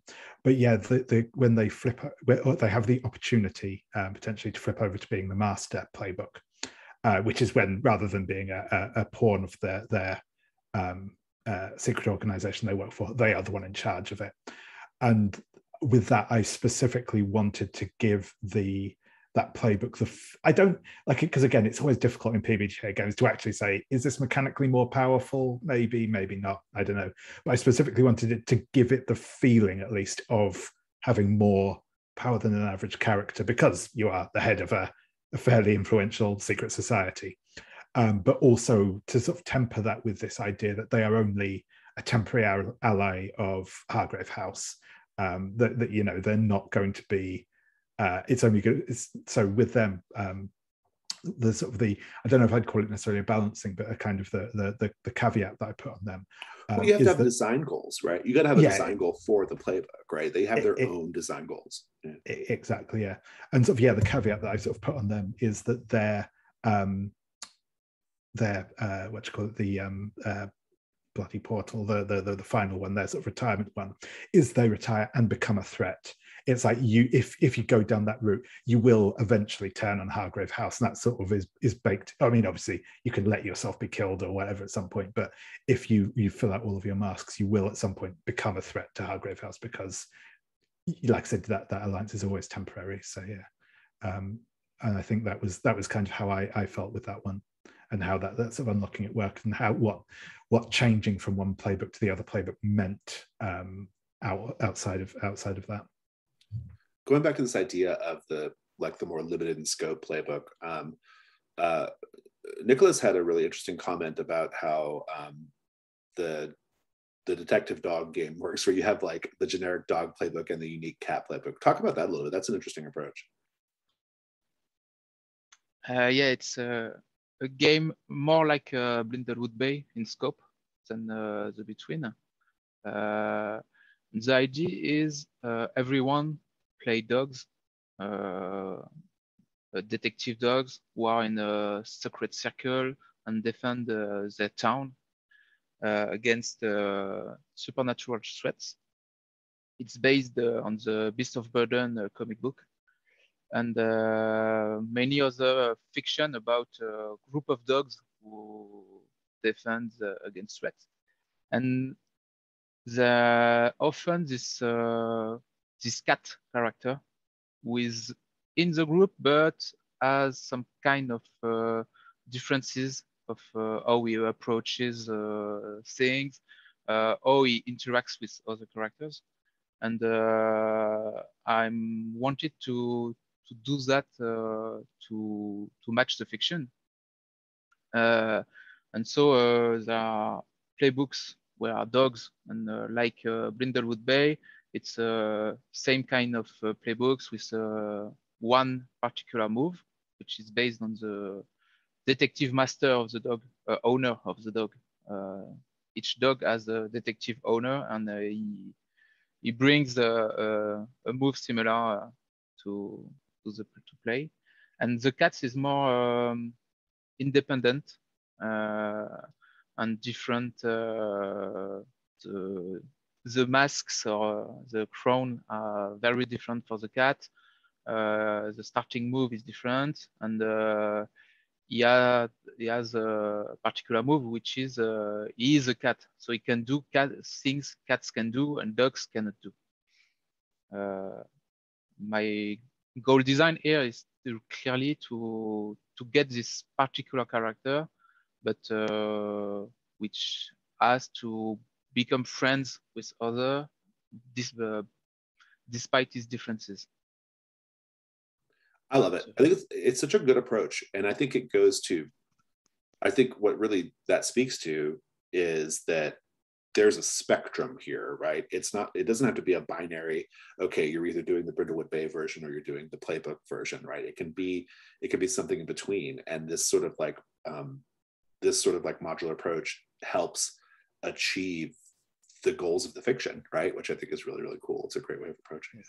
I started thinking about this because I'm going on the Brindlewood Bay campaign, and it didn't happen. But I got a friend who couldn't join the campaign and wanted to maybe make one game, and I started writing a guest playbook.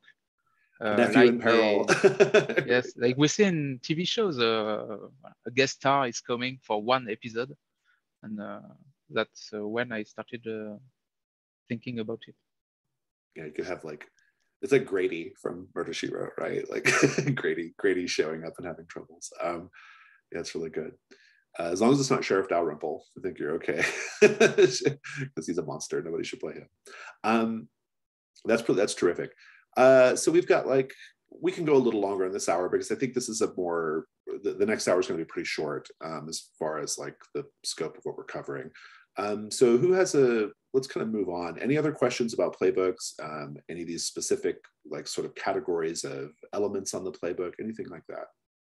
I have one on a required playbook, which I have in the draft that I'm working on, and that kind of forces somebody to be like, okay, I'll do that one, when they may not want to. What are your thoughts on a forced playbook where somebody has to be, like if it's a Western, somebody has to be the sheriff? I think it's fine. I mean, look, I'm all about you as the creator saying what's what, and that's that. Like that is the answer is that's what you want to do, and that's what you want your game to be about. And so I think it's great. As far as like how you present that in the rules text, I don't think it's too complicated. You just say one player has to be this character, decide who that is right now, and then that's that. That's my thinking. It's a trite answer, but I think it's the right one. So. I think it kind of formalizes, that trope of the 5-man band you see in a lot of works. The idea is you have the leader, you have the sidekick, you have the big tough one, you have the smart one. I think that's an interesting way to say, like this only works when you have a similar sort of structure.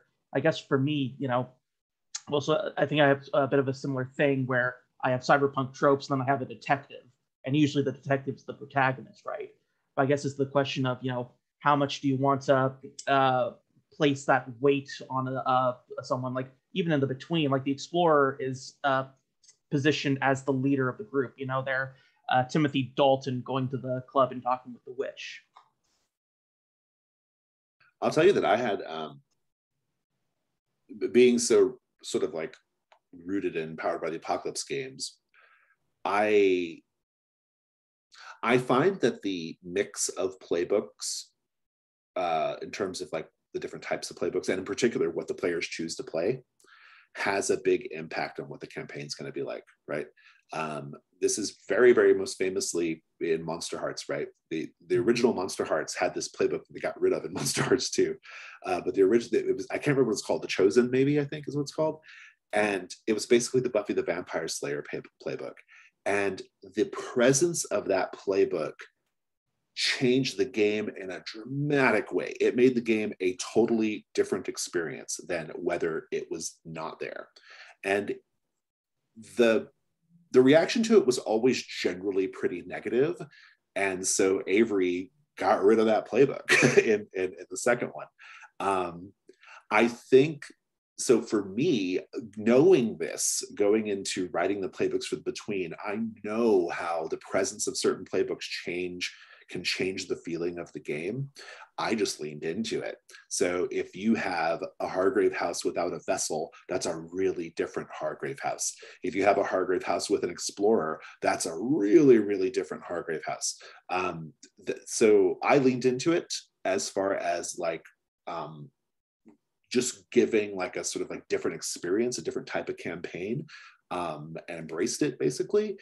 And because there's enough other unifying things, Hargrave House itself, but also just like the threats and other different things that kind of bring it all together to make it feel like a generally pretty consistent experience, even if your particular like mix of characters is different or feels different in play. I think that kind of speaks to, but it kind of just goes back to my original point, Daniel, which is you get to say what your game's about. I mean, you get to say what your game's about. That's your job. Right. And that might mean saying there's always this guy. Right. So, but yeah, Sarah, did you have something you wanted to say? Sure. I was thinking that if it was a matter of not wanting to just force a single playbook, maybe in gaming out, I mean, how many of us have played Sushi Go? Maybe you start to group your playbooks together, and that is the kind of journey that your players are going to have based on either difficulty, or even if it's just pairing two together. And if you have sets of two characters that have to participate on the same team, that'd be a different way to kind of look at it. Yeah, David? I'll actually first, because that made me think something else is out as well, on the same theme, which is the idea. I know certainly when I was setting up the game over and I was running it, initially one of the players was playing the acolyte, and when the other characters were saying, I'm not sure which character I want to play out of a couple of different ones, I was sort of saying a game with both the acolyte and the factotum in would probably be, it could work, it could be fun, but they're sort of two characters that are intentionally like lower status in like dramatic terms, sort of thing. They're designed to be more subservient in their roles. So if you had like a three-man group that had a factotum and an acolyte in, it would be might be a bit much, yeah. a bit weird, yeah, exactly. But no, the other thing I was going to say in terms of mandatory characters in, I've played some great games that have them, but one thing that can sometimes be a bit of an issue with them, I think it's something to watch out for, is you sometimes get the situation where we go, oh, okay, this character is kind of like, we're sort of framing them maybe as like almost like the protagonist, so I'll intentionally not make them quite as good as the other characters so they don't overshadow things, and it then or from the other side of you, oh, you're playing the ship's captain, this means you've got to make loads and loads of decisions about what everyone else is doing, and both of those things can kind of mean that it's not fun to play the character. And I think that's something that you need to watch out for. I think you need to make sure that playing that character is still going to be an enjoyable experience, and you're not just kind of making it an ordeal for them to sort of be. Down with symmetry and role-playing game design. That's what I say. Throw it out the window. Daniel, is all that helpful? Like, how are you feeling? Oh yeah. And so the unlockable character for this game is the replacement, right? Because if that's the one character you need, well then if something happens to him, I need a backup. But alternatively, there are a couple of characters that could be promoted into that slot. So I had to play the captain and now I got to play this other guy. That's not the case. So you could actually promote somebody from the ranks. Awesome. Any other questions at this point? We can probably go for a little bit longer here on this hour. Playbook questions about. I have one more about the. It's about some of the playbooks in the between have an unlockable threat. There's like I think maybe 3, and I included one in each one that is about their like they're each character has a dark secret, and that's the threat that's how you activate that threat. But I was just wondering why some have them and some don't. Was that just the luck of the draw, or did you specifically think this one needs to be? That's a great question. Honestly, it mostly just came. I wasn't really like thinking like, oh, I need to have this many or that many or whatever. I was mostly just thinking about where would be a cool place for this story to go. You know, like, am I getting to tell the whole story just in the confines of this, what we have here? The Vessel, I really like season 2 of Penny Dreadful. That's the last good season of Penny Dreadful, and the central thing is the coven that they have to sort of deal with. In Penny Dreadful, it's probably more mastermind level than threat level, but I liked the idea of this being a story about a witch who is trying to get out from under the thrall of this coven, right? I just thought that was a cool story, and so it made sense for it to be an unlockable threat.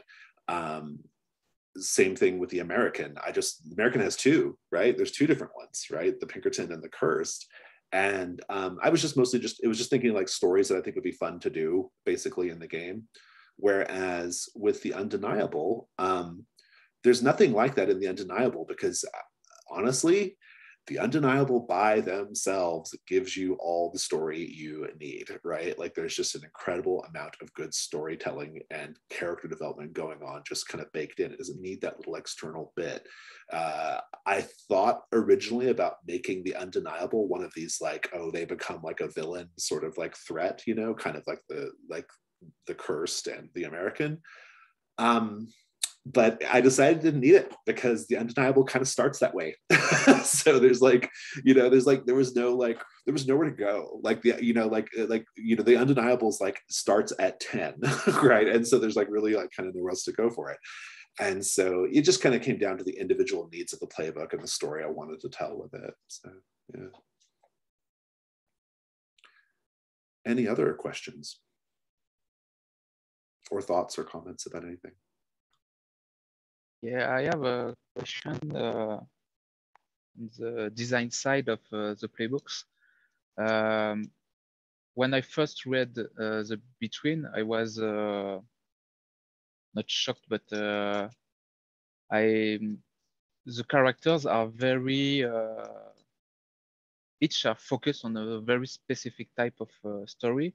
And have you thought about giving some advice for the player? Because the player just has the character sheets and it's mainly gameplay, the moves, the questions. Did you ever think about giving advice on how to play, how to choose the characters with not having that in the keeper advice section of the book?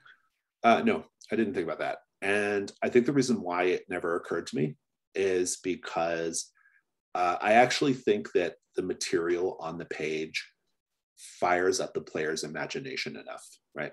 And there are enough guardrails in the game to where they can't really go too far outside, right? Like they are, because they might have some like really wild ideas that are informed by their imaginations firing off, but they can't talk about their backstory. So, so there's no danger of it becoming too, going off the rails there. Their backstory is in fact pretty prescribed as far as like how it progresses. And so I felt like there was enough on the page for people to figure it out. I think it also helps that the playbooks are leaning into really, really common tropes of horror literature. I think that's also a big help as well. Now, having said that, if I'm looking at Sasha's game, say, or the Cowboy Bebop one, say, I might have a different thinking on that because I'm not super well versed in cyberpunk. I don't know anything about Cowboy Bebop, and so you might need a little bit more guidance there depending on the subject matter. I didn't think it was necessary for the Between. I felt like the players would get there fine with just what's been presented to them. So that was just my thought, I guess. Does anybody else have any concerns about that? Like, if you are writing something in a much more like niche setting, or a setting that maybe people are not like necessarily universally familiar with, do you have any concerns about like how you present things to players? I had something similar come up when I was working on my cyberpunk hack, and that I think Daniel mentioned earlier. One of the playbooks is called the Echo, and it's like your character dies or their mind has been separated from their body, and now they solely exist on the internet. And that's an unlockable one through the Mask of the Future sort of equivalent. And the idea there was like I was interested in that sort of transhumanist theme and exploring, mind and body, information, data. But that's not necessarily something that everyone would be interested in exploring in or would want to make it a core part of their play experience. So I wanted to incorporate that through, if you plug the switch, then that is your character's theme. That is what you get to explore. So only people who already have that interest in it can kind of go down that path. I'll also note here that in the introductory, the sort of scripted session 1 that you do for the Between, there actually is a part where it says, here's what each of the playbooks is about. It's not quite exactly what you were saying, Nicholas, in terms of like how to play the character, but it was kind of saying like what Sasha's getting at. It's more like, do you want to play this character, right? Is this something you might be interested in? So, yeah. sorry, not to jump in, but I would be wary of adding too stern instructions on how to play certain characters, mostly because you already prescribe their backstory, and in some cases a little bit of their future, right? Like if you play the vessel, the coven is going to show up. And so I think in terms of guidance, and then also their moves and their dawn questions. And so adding more stricter guidance, I think like there's a difference between like having the guidelines there for creativity to springboard off of, and I think the Between does a good job of that, versus just telling people what they're doing. And I think still leaving room for players to bring their own perspective and their own take to these characters is important. I think that's a really good point. I mean, if you play the Explorer, they're getting murdered by the mastermind, right? Like that's happening. If you play long enough, it's going to happen. And yeah, Mags's point is a good one. Like you're already being told so much. Like don't take away any more negative space, right? Like leave them something. So yeah. Any other questions or thoughts before we go on our break?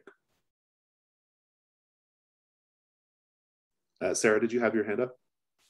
I did. I would say I'm in a unique position because I did play the Between without any knowledge of what it was at all.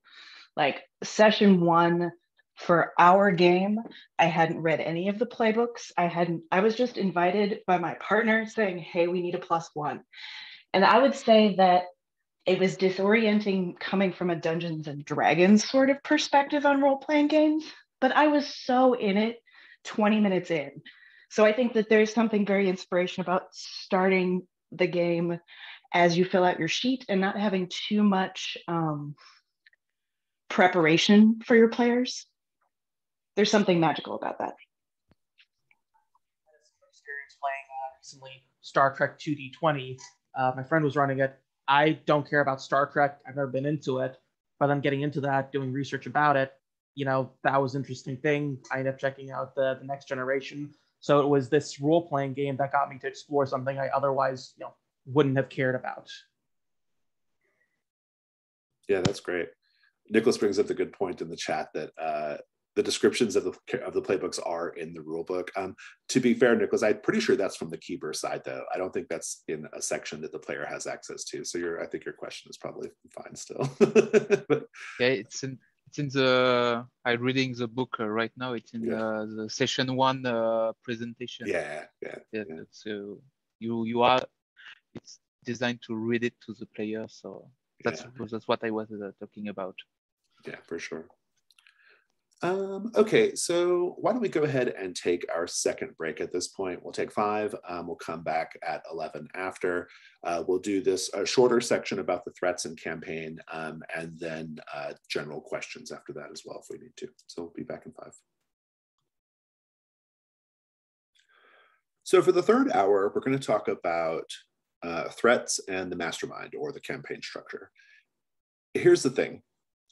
With the threats, we did a whole other writer's workshop about writing threats for the Between. And you can find that on the YouTube playlist that this is in. And if you really want to like go in deep on how to do side characters, how to do moments, all that kind of stuff, like you can find all that in there. And so we're not going to dwell on that here. But also, the thing about the threat structure is there's nothing about it that is particularly Victorian Gothic horror, like literally nothing. So you can just reskin as needed to make it work for your game, right? Change the names of things, change, or whatever, but it's because nothing about the threat structure is particularly Victorian Gothic horror. There's not much danger of you like just doing a reskin and having something not fit, right? So that's one thing about threats, or that's just kind of a thing. What I do want to talk about vis-a-vis threats is I want to talk about this idea of like a mystery to be solved versus a problem to be worked out. and because I saw this in some of the drafts, and so I want to touch on that. But just as a sort of big picture thing, you know, like we talked about with the playbooks, this is your opportunity as the creator to be in really direct communication with the keeper, right? But the difference is with the keeper, the main thing you have to do, one big difference is this is the normal relationship between game designer and consumer, right? So there's nothing unintuitive about it as far as that goes. But also, your goals here are just to support the keeper, right? And so it's presumably the keeper is already locked into the setting, or they wouldn't have bought the book and be trying to run it, right? And so in supporting the keeper, you just got to make sure you have enough like cool things for them to grab onto at any given time. And we talk about all that stuff in that other workshop. I highly recommend it. We'll get to campaign structure in a minute, but for now I want to talk about threats. And the one thing I want to talk about the threats is this idea of a mystery versus a problem to be solved. And I have to confess that I don't really know. I don't really know how this is going to go, because a lot of the drafts that I saw for this workshop, they really have at their core problem solving rather than mystery solving. And that's not necessarily the wrong way to do it, because the between has threats that are more about solving problems, right? Like, how do we get rid of the ghost? What's the procedure for doing that? How do we get the Waitley camera to operate? What's the procedure for doing that? The difference with the between is that because it's a supernatural game, the clues don't have to make any fucking sense on their own, okay? Like, they can just be completely weird shit that on their own does not need to mean anything, and the players could just figure it out, right? Problem solving is generally supernatural in nature when it comes to the between, right? And so you can have these questions and opportunities that are a little less like who done it and a little bit more how do we do it, you know? I bring all that up because if your game is not really at its core about mystery solving and more about problem solving, you could have an issue where the clues might be hard to write in a way to where there's not just an obvious answer, right? And that's going to be the really, really tricky thing there. And short of playtesting it and trying things out, I don't really know what the answer is. My instinct tells me there's a way to do it.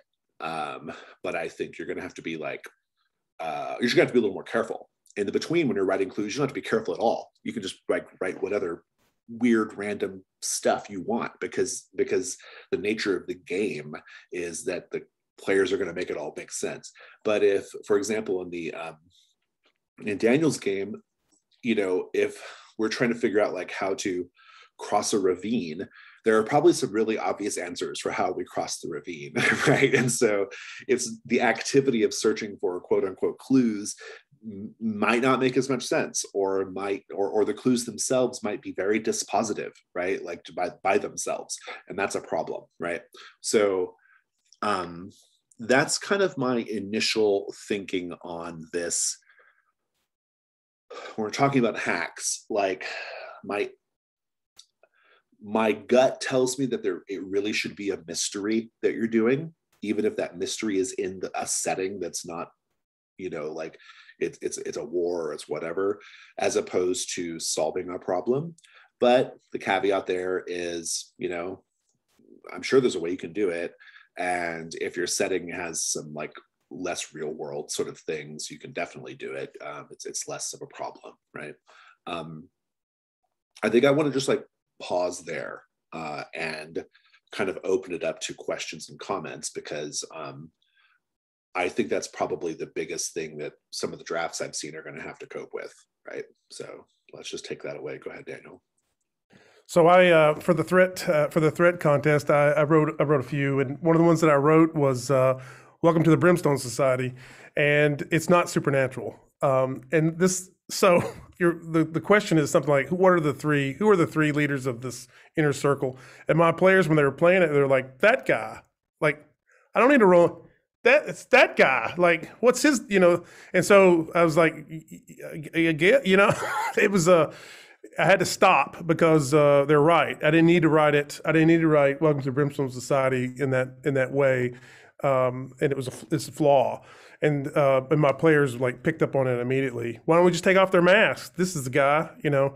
So and it's a point well taken, and I've seen it in action.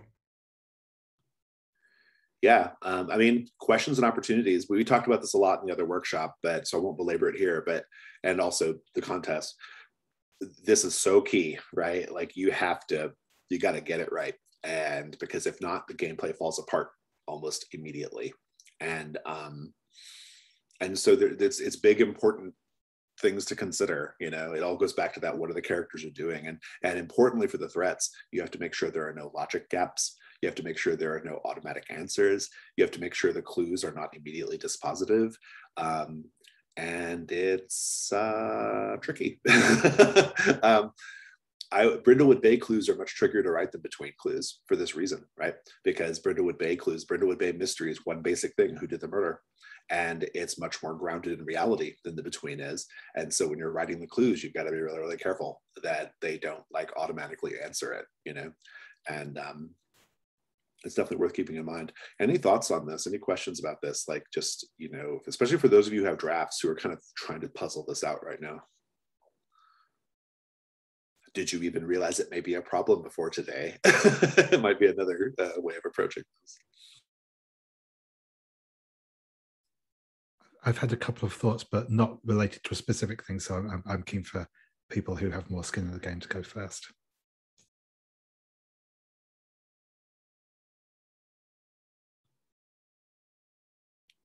Well, just go ahead, David. I think it's fine. Yeah, no, sure. So yeah, one of the things that sort of occurred to me as you were saying that, so this is very like fresh off the top of my brain.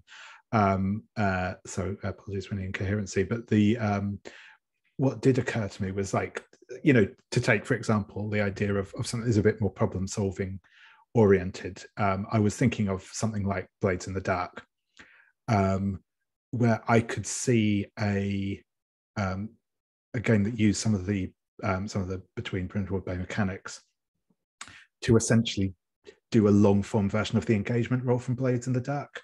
So where you essentially, you know, it's probably lower complexity, not looking for as many clues, but you spend, like, you know, essentially the first half of a particular job getting that information, putting together your plan, and then that answer, and the rest is the opportunity, forms right? Your engagement, yeah. And then exactly a slightly longer resolution of the opportunity, essentially, from that. So that was just, you know, something that came to me as you were saying that. It's not a bad idea. I mean, it could be that, like, you know, Daniel, it could be in your game, you know, figuring out how to cross the ravine. I know that's not one of your things. It's one that's in my head. Figuring out how to cross the ravine might not take up a lot of time, right? It might be like kind of a fairly straightforward thing, maybe the first 30 or 40 minutes of the session, and then we just do the role play of crossing the ravine and whatever, and all this stuff around that, right? So yeah, it's one. Well, the true mysteries of mine are the ones that are associated with the playbooks. Those are the ones that where I have to kill this guy, or I have to have this duel, but I can't kill the guy, and I can't die either. So how do I come up with a I have other examples, but they're more mysteries where you just can't you just can't talk your way out of these problems. But the other ones, I think David's spot on with looking at Blades in the Dark. Yeah, I like the idea of the sort of the more involved engagement role. It's an interesting way of looking at it for sure. I mean, I think you run the risk of of the question becoming, well, like, is this even an important part of the game? Like, is this even like what we're supposed to be doing, right? And that really goes back to that sort of like root of all evil question here, which is, who are the characters and what are they doing, right? Like, you just really have to know that, you know. There's no getting around it. And hopefully the thing they're doing is fun. You know, it's something players want to do. And but yeah, my instinct though really tells me that, like, mysteries, I mean, are going to be the thing, you know. Even in a thing where, like, the characters are like sort of doing like problem solving and jobs and stuff, there can still be mystery, right? Like and I think that's what you were talking about, Daniel, with your sort of playbook specific, mysteries. There is still like space for mystery, right? And you just have to find that. But I think in order to find it, you got to really know what your game is about. And you have to be really confident in what your game is about and present it thusly. So, yeah. Yeah, I think, sorry. Let's go ahead. Yeah, no, I think that one of the other, again, it's still in the very early ideas of like stuff I've been thinking about, but I also had the idea of like adapting sort of the between framework for a kind of courtly intrigue setting where I feel that is a better fit, because the if you're like trying to work out how to win, like a threat might be winning the favor of Duke whoever or whatever. And that fits more in with that idea of a mystery. It's more about like learning stuff about them, learning about their, getting leverage over them and all that sort of thing, which I think fits again into that sort of mystery idea more than just, we do the thing. So yeah. But yeah, as I said, very early thoughts on that one. But that was, I think, that was just giving mind to that. Max? I was thinking about the threats that have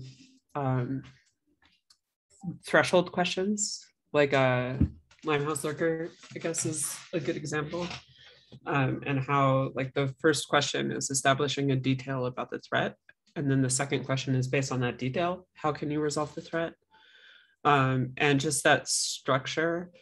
And I guess I haven't read or played Brindlewood Bay enough to know, because I think it would be interesting to establish commonalities just for the theme of the game, whether that intro question or that threshold question could be the same for each threat, and if that would establish a thematic commonality. Sorry, I don't know if that's too pie in the sky right now. I got what you're saying exactly. If I were to write Brindlewood Bay today, I would write it in the questions and opportunities style. The questions might always be about who did the murder, but the opportunity would really set up this like how the Mavens pursue like bringing down the culprit, right? I'm actually a little bit on the fence about doing it anyway, because we have the Kickstarter coming up, but I don't think I'm going to, because I think Brindlewood Bay still is fine. It benefits from just having one basic type of mystery, right? But if I were to do it today, I would probably write it that way. I like the idea, the threats that have the threshold question, really truly, like, some of them have it, some of them don't. And honestly, the reason why I did it that way is just because I thought that would be interesting. I thought it would be interesting to like have this sort of like question in the beginning, like a little mystery and then another mystery, right? Like, kind of that you have to kind of do. One thing that's kind of like really important in the between is that Hargrave House has already started investigating the mystery by the time you learn about it, right? Like by the time the players are learning things, Hargrave House has already been working on it, right? They already know it's a vampire. They already know it's a ghost. They already know this or that. They already know where to go. They already know where the bodies were found. That front loading of the mystery is really important to making it work and helping to prevent the problem of there being gaps in logic and avoiding the problem of why can't we just take the mask off, right? Like kind of avoiding that problem, right? Because you frame it up so tightly that there's no space to move except looking into what we want you to look into, right? And it's a little bit contrived, I suppose, on paper, I guess. In play, it doesn't feel that way at all. In play, it never feels that way. It always feels like we are, and you can even like do that sort of pre-investigation to where it almost feels like you're doing some investigation via the establishing question that you pose to one of the players, right? So yeah, there's a lot of like front loading that happens in between threats that's important to making it work. The questions and opportunities structure really opens up the possibilities versus what Brindlewood Bay does, but it introduces a whole other set of issues that you have to contend with. And the sort of like logic gaps is a problem. What I call the big sink is a problem if you don't get it right. And this idea of, are the characters doing a thing that's actually fun? Is the investigation fun? Is the activity fun? Do these clues make sense? Is the rest of the threat, like the rest of the text, does it support all the possibilities? You know, like there's a lot of just things you got to, you know, questions and opportunities really opens it up, but it also opens up like a whole other avenue of like keeper support, especially, that you have to really kind of contend with. And which is why I kind of go back to this idea of like, can this system handle problem solving versus mystery solving? And I think it can. I just don't know exactly what that is, right? Like, I don't know exactly how it should go, except to say that as the creator, you need to be really mindful of it. You should play test it so to make sure it works. I think I want to go ahead and just like jump forward to campaign stuff, mastermind stuff, and then we can come back to all this in a minute. But the thing about the campaign structure or the mastermind structure, the thing about this is you're really trying to strike a balance. You need to tell the keeper enough about the mastermind or whatever your equivalent is so that they know how to react to things, but you have to leave lots of room for different possibilities of the overarch, for like the campaign to develop a certain way, right? And so when I was writing Theodora, who is the starter mastermind in the between, when I was writing those historical details about Theodora, they were all things that I wanted the player characters and the players especially to know about Theodora, her history, her possible motivations, what drives her, how she came to be the position that she's in. But I had to make sure that that history is not too dispositive with regards to what the mastermind is ultimately trying to accomplish. Because that can change as the campaign develops. As the keeper, you're sort of constantly revising your idea about what is going on, taking into account everything that's happened in the story. And so your goal really is to strike this balance between world building and backstory, but not putting your thumb too much on the scale in terms of like what is going on here, right? I don't think it's hard, but it's just something you got to do, you know. I also think for the mastermind clues, if you do it the way the Between does it, where the mastermind clues are all contained on one sheet, well, Brindlewood Bay does it the opposite way. The void clues in Brindlewood Bay are divided up across the mysteries, right?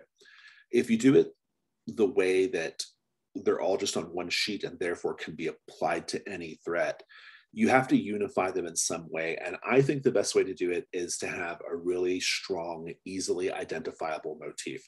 Theodora, it's a little heavy-handed, but it works. It's the color sapphire blue, right? Like that color appears and you know it's a Theodora thing, right? But it doesn't have to be so obvious as that. It can be things that are a little bit more like thematic or a little bit more, you know, invoking some other sense or whatever. But I do think they should have some kind of unifying theme. You know, they should have some kind of unifying quality. I just think it makes it stronger. And it also just kind of creates good moments at the table because people get so excited to see these things, you know. Also, the mastermind clues are not actually clues. They're not clues of anything. They're kind of mislabeled.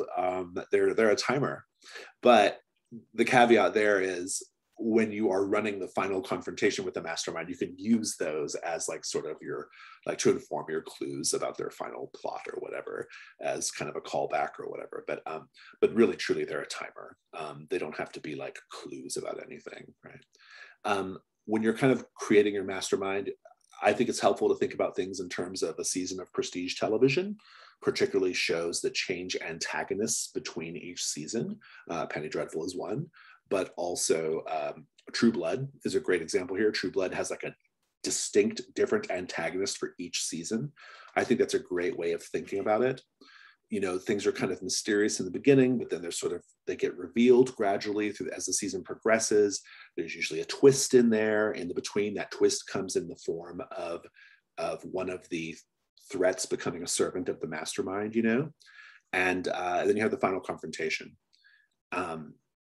And finally, when you're kind of writing your mastermind sheet or whatever it is that you present to the keeper, I think it's helpful to have, it's essentially like half threat sheet, half campaign notebook, right? I mean, in the between, there's literally lines on it for you to write your notes about what you think is happening. You know, you don't have to do that necessarily, but that's the way I chose to do it. Not because I expect people to actually keep their notes there, but to convey to the keeper, you're taking notes, right? So like, it's an important part of it. But that's all I wanted to say about mastermind and campaign structure. At this point, we'll open it up to questions and comments about everything we've talked about today.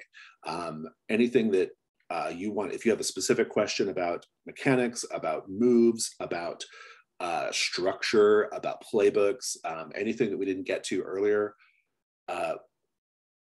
hit us with it now, and we will do our best to answer those questions or respond to those comments.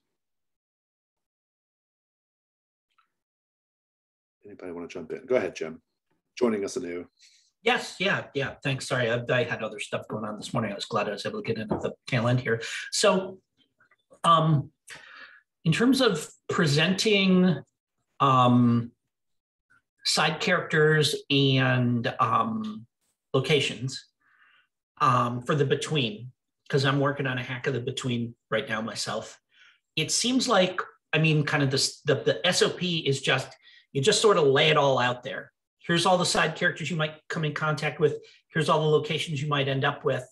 But one of the things that I've had a little kind of difficulty with is that some of the danger, like depending on how you present a danger or create a danger, it could be kind of like, you know, a side character that you could come into conflict with, and like, do you want to kind of just lay the dangers out there as well? Or do you just keep those in reserve and spring them on them? Or, you know, little from column A, little from column B? What's your it's a good question. And and to be clear, the way you present the side characters or the suspects in Brindlewood Bay is that way. You get them all out in the front. That's not necessarily the way in the between. When I run it, they have the characters they know about from the presentation, like Jenny Johnston and the Limehouse Lurker, but they don't really necessarily know anybody beyond that. So I think it's really, I don't think it necessarily has to be that way, right? If you're doing a closed parlor mystery, yeah, you should probably know all the characters, right? But like, yeah. Oh, and then Jim froze up right as Jim was about to say something. So, but yeah, that's that. Any other thoughts on that, or questions or comments?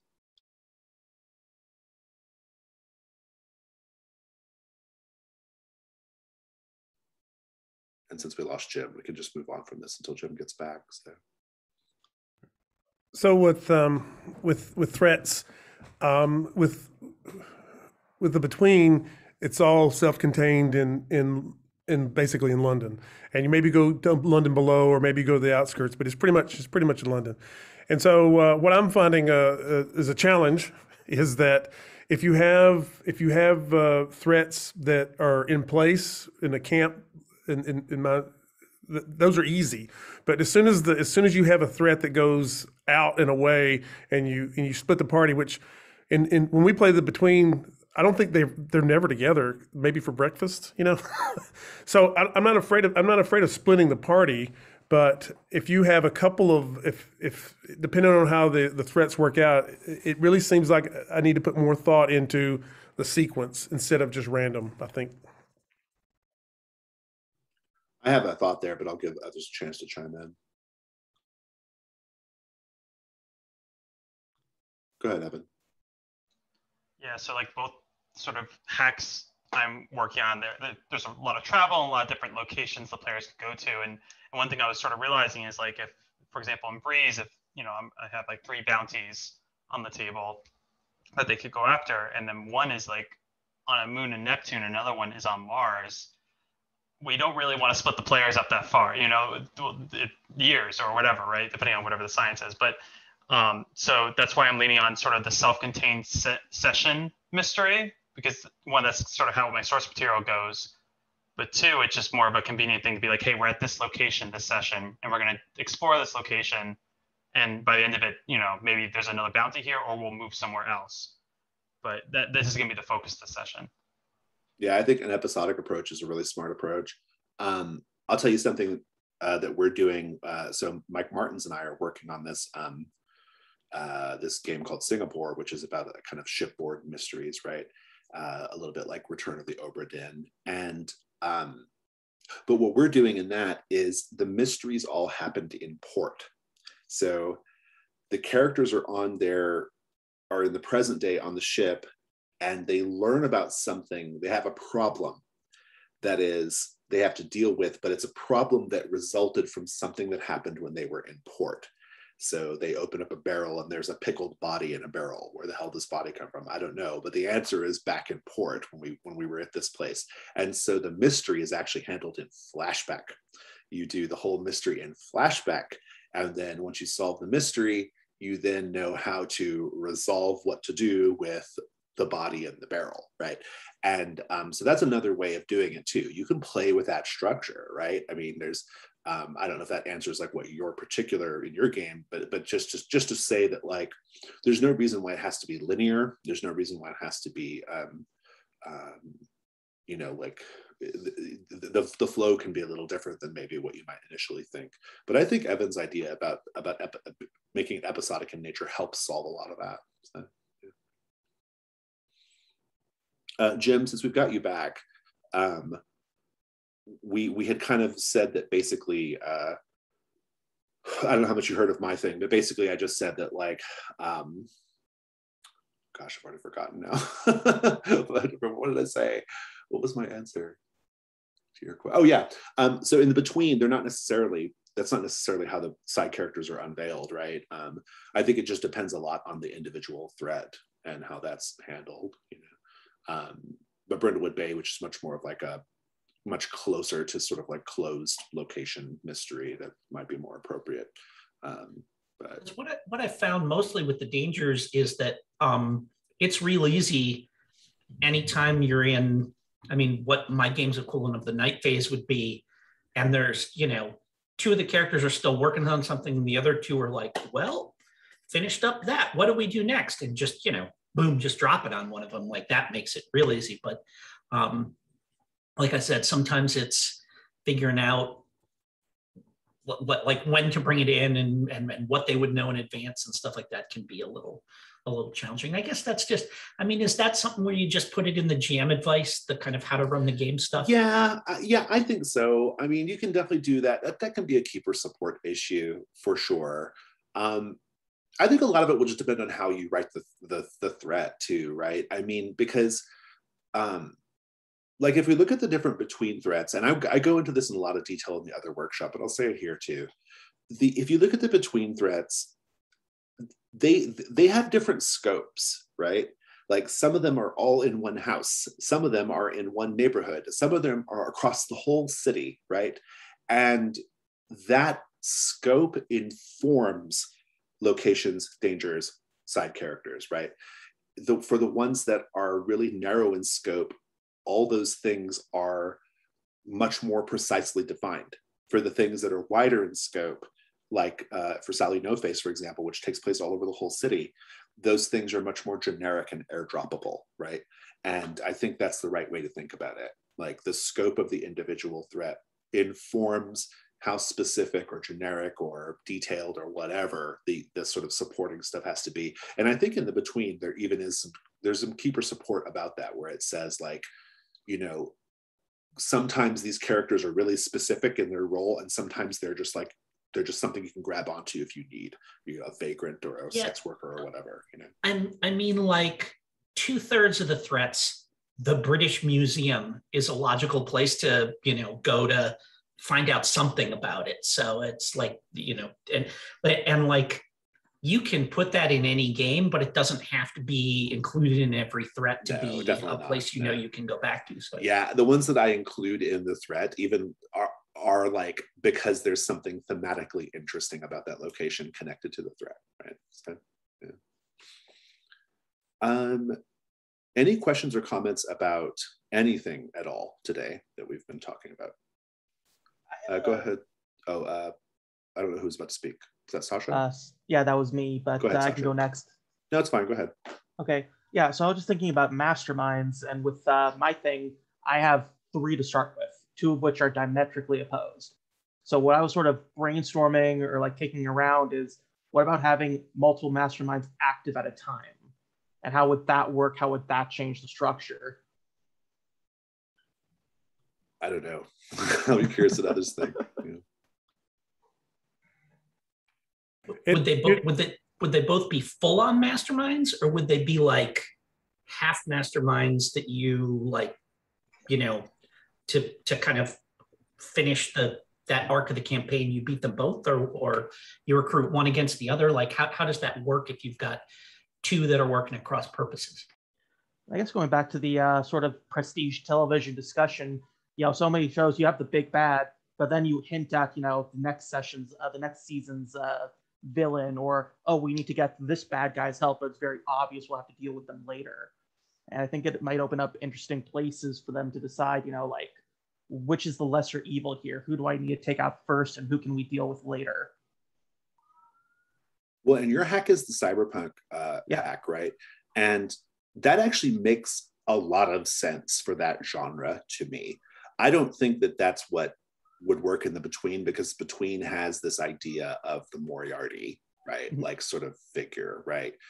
There's singularness is like really important, right? Their singular talents, right, are really important to the storyline. Whereas like in a cyberpunk setting, you have these factions, you have corps, you have these big players, right? And so just in terms of like your fiction, I think it makes loads of sense. Structurally and mechanically, I can't speak to how I think it would work. But Mags, go ahead.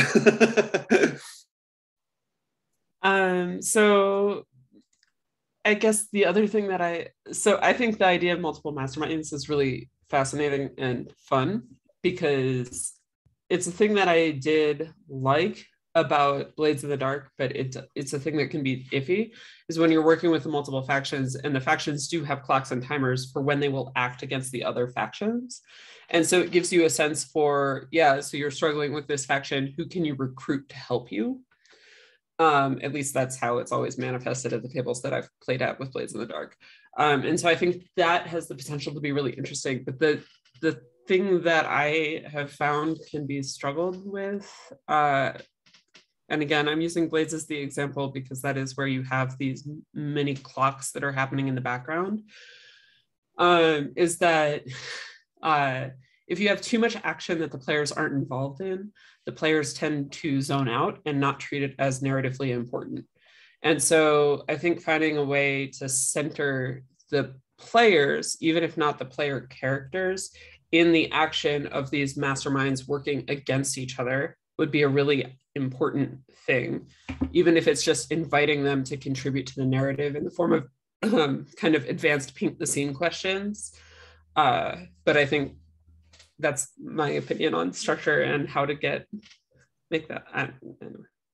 No, I concur with all of that. I mean, it goes back to cognitive load, right? I mean, cognitive load is real and it's a thing, and you have to contend with it. And this is like cognitive load for the keeper, right? Because the keeper already, at least in the Between, already has to manage 3, sometimes 4 active threats, and what happens when you ignore one of them, right? Because you are commanded in the rules to make that threat a problem when the Hargrave house ignores it, right? And this is almost like saying, and now we have this other layer of like multiple things to handle. I think that Blades' clocks mechanic is actually a pretty elegant way of, from the GM side, dealing with that. It definitely does not answer what Mag said though, which is this idea of like player investment, right? Like that's a problem. I think it's just a problem you'd have to deal with, but are clocks the right answer here? I don't know. I mean, I don't know. I just have to play test it. I really don't know, but yeah. I think some of these points are really good ones.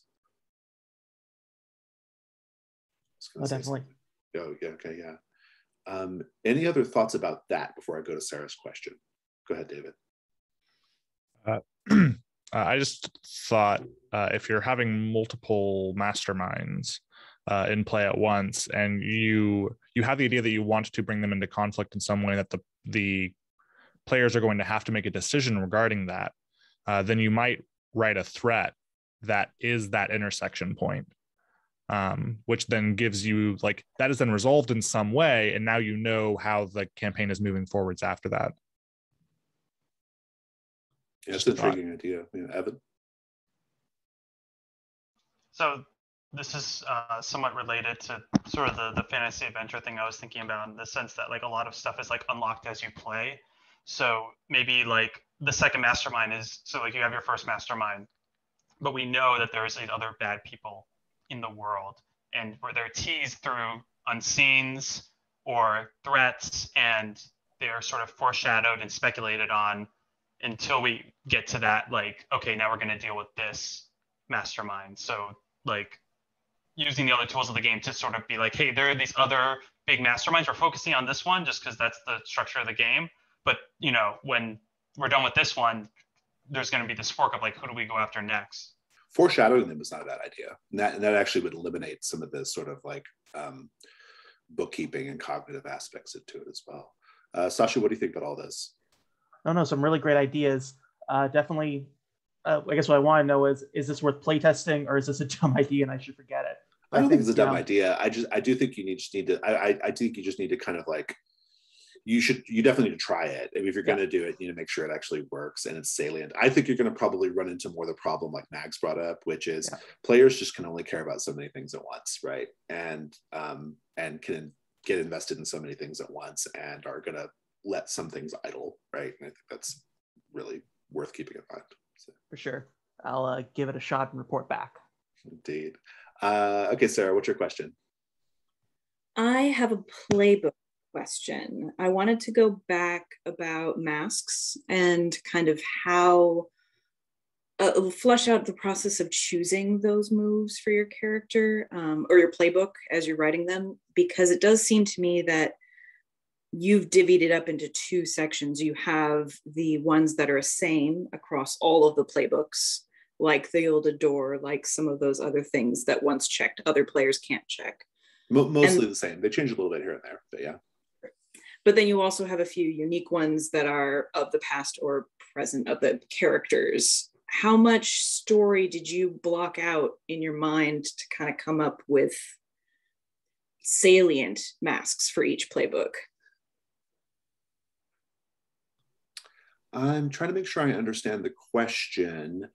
I think that, tie them narratively to each playbook the same way that you did your your drop down lists and your setup each playbook. Sure. Yeah, I mean, here's the thing. I spent a lot of time on each part, like I said earlier, it was really important to me that all the playbooks feel really different, and that's why things are really, really different in a lot of places. But you're right though, they are unified in some ways. The Gilded Door is the same on most of the playbooks. There's a little, but the difference is really the key, right? The Factotum's Gilded Door switches it, and you make another player, the employer, the most beloved, right? And I did it, and I think the reason why I did that is kind of the answer to your question, which is I was interested in this idea of the factotum being subservient to the employer, and so they can't become the most beloved, and in fact they want the employer to be the most beloved, right? Even if they don't think it consciously, cosmically, that's what's happening, right? And so that's the thing. It's like taking, like, how can you tweak this thing to like emphasize an idea, make something feel special. Like in the Cosmic Passage, some of them, their reason doesn't drop, but some of them it does, right? It's me as the creator saying something about that playbook, right?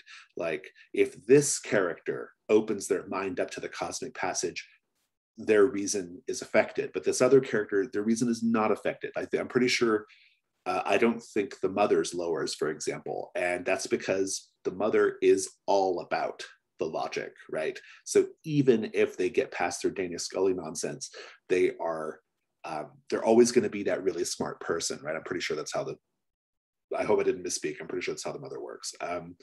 But yeah, so it was kind of a granular process of just thinking about the characters and kind of how their story should should go, and me as the creator saying something about them again. I don't know if that answers your question, but but there's nothing automatic there, right? Like some of them are very, very similar. A lot of them are very similar, but the ones that are different are the answer, right? Like they're different for a really specific reason. So yeah. It is the that I am having the most narrative challenge with, and that probably your answer is why. I think you should start with the bolded part on the Mask of the Future, right? Like you should start with a part that is the pomegranate kernel, or the blood-soaked portal, or the darkened threshold, or the another one from Brindlewood Bay that I can't think of right now. You should start with that thing, right? Because that's what I did, and basically I started with those little categories, and then I decided, what does that mean for that player character, right? So yeah, what does it mean for that playbook? Evan? Okay, that's helpful. Yeah, I think working on these between hacks is really awesome in a couple of different ways, and one of them is it's pretty challenging for me. It's very different than a lot of the design work that I'm usually doing, because I feel like you're in such constant communication with the players, and you're really just like putting yourself out there as a designer in very clear communication. I kind of wanted to get some idea of like what your process was like when making some of these things, because I find I'm like having a chicken or the egg situation happening with the setting, where I can't really make playbooks until I really have like a pretty big, a good understanding of the setting, because they're so baked into it. So would you mind maybe what worked for you, or sort of where you started? You're gonna not like this answer at all.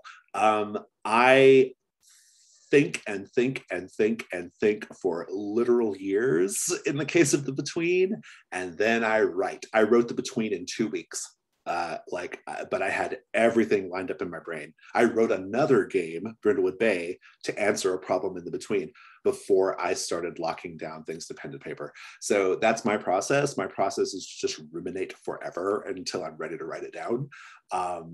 Having said that, I was working off of a pretty solid foundation of Penny Dreadful. I knew what I wanted to accomplish in terms of my design goals. Those design goals were almost entirely informed by the Penny Dreadful TV show. I also knew that there were going to be different, what we now call seasons, and different modes of play. So I made sure to build in expandability. That's what the Mask of the Future is, right? The Mask of the Future has expandability built into it with different categories. And so yeah, that's the thing. I wanted to like accomplish successfully this thing I wanted to accomplish, but give myself just enough scaffolding to expand upon it if I wanted to, right? And I think that we're going to be seeing a lot of that coming up. We saw that with the contest, for example, and I think we're going to see, with other people expanding on the idea. In one of our future season releases, we're going to kind of change it to be more of like a League of Extraordinary Gentlemen H.G. Wells kind of experience, as opposed to sexy, vampy, erotic, Between. And I think there's space to make those changes, because I think the scaffolding is solid enough to handle it, right? Yeah, but my process is really, really just like think for a long time until I'm really satisfied with where it's all going, and then write it down. So yeah, there's not a lot of like, I wrote Brindlewood Bay precisely because I don't like to do a lot of revising. Like I knew that the mystery system was not where I wanted it to be. And so rather than rewrite it 10 times, or rather than come up with a new idea 10 different times, I just wrote a smaller game to try the idea out, so I wouldn't have to do that with the Between. So then once I had the mystery thing locked in, I didn't have to like worry about that part of it anymore, so I didn't have to keep revising it in my head, basically. But yeah, that's kind of how that goes. David, we're getting pretty close to time, but David, go ahead. This is bringing us back to a thought around masks and crowns. So tentatively named Quandary Club, my own Mystery Inc., this Scooby-Doo inspired game. The equivalent for that, I'm thinking currently, is basically Scooby Snacks. We're calling them Quandary Crackers. And there's like a centralized pool of them that everyone has access to, as opposed to everyone has their own, right? Because we're tightening down from the scope of a campaign to a game, to just one game. I'm trying to wrap my head around if if it's just really going to operate more like a luck point and there's nothing really narrative tied to it, or if there's something to work in that's a more descriptive narrative piece to add to it. I'm curious about any other feedback on that. I'll tell you that in a game I'm working on with Jim, actually, and with my friend David, called Pizza Time, the Janus mask part is shared between all players. It's the merchandise counter at the Chuck E. Cheese's, or in this case, Calamity Raccoons. So that's how I handled it. Like it's a common resource, but it's narrative because it's like prompts, but it's something they all share. So, yeah. And you just have you have a currency, which is tickets that you can use to purchase things off the. So then what kind of questions do you have for that? Well, so they're tailored very much around like the game has as a major theme like childhood trauma, and so they're kind of tailored around that. It's meant to be like incredibly ironic, right? Like this idea of like exploring childhood trauma in this setting that's like so manic and like a little over the top, right? So yeah. Gotcha. Okay, so we are at time. I'll hang around for like a few more minutes if anybody has any other questions, but at this point I will go ahead and let folks go who need to go. So thank you all for joining. If you have to take off, I'll hang around for about 10 more minutes if anybody has any other like follow-up questions, but we'll probably do that bit off of recording. So I'm going to stop the recording now. And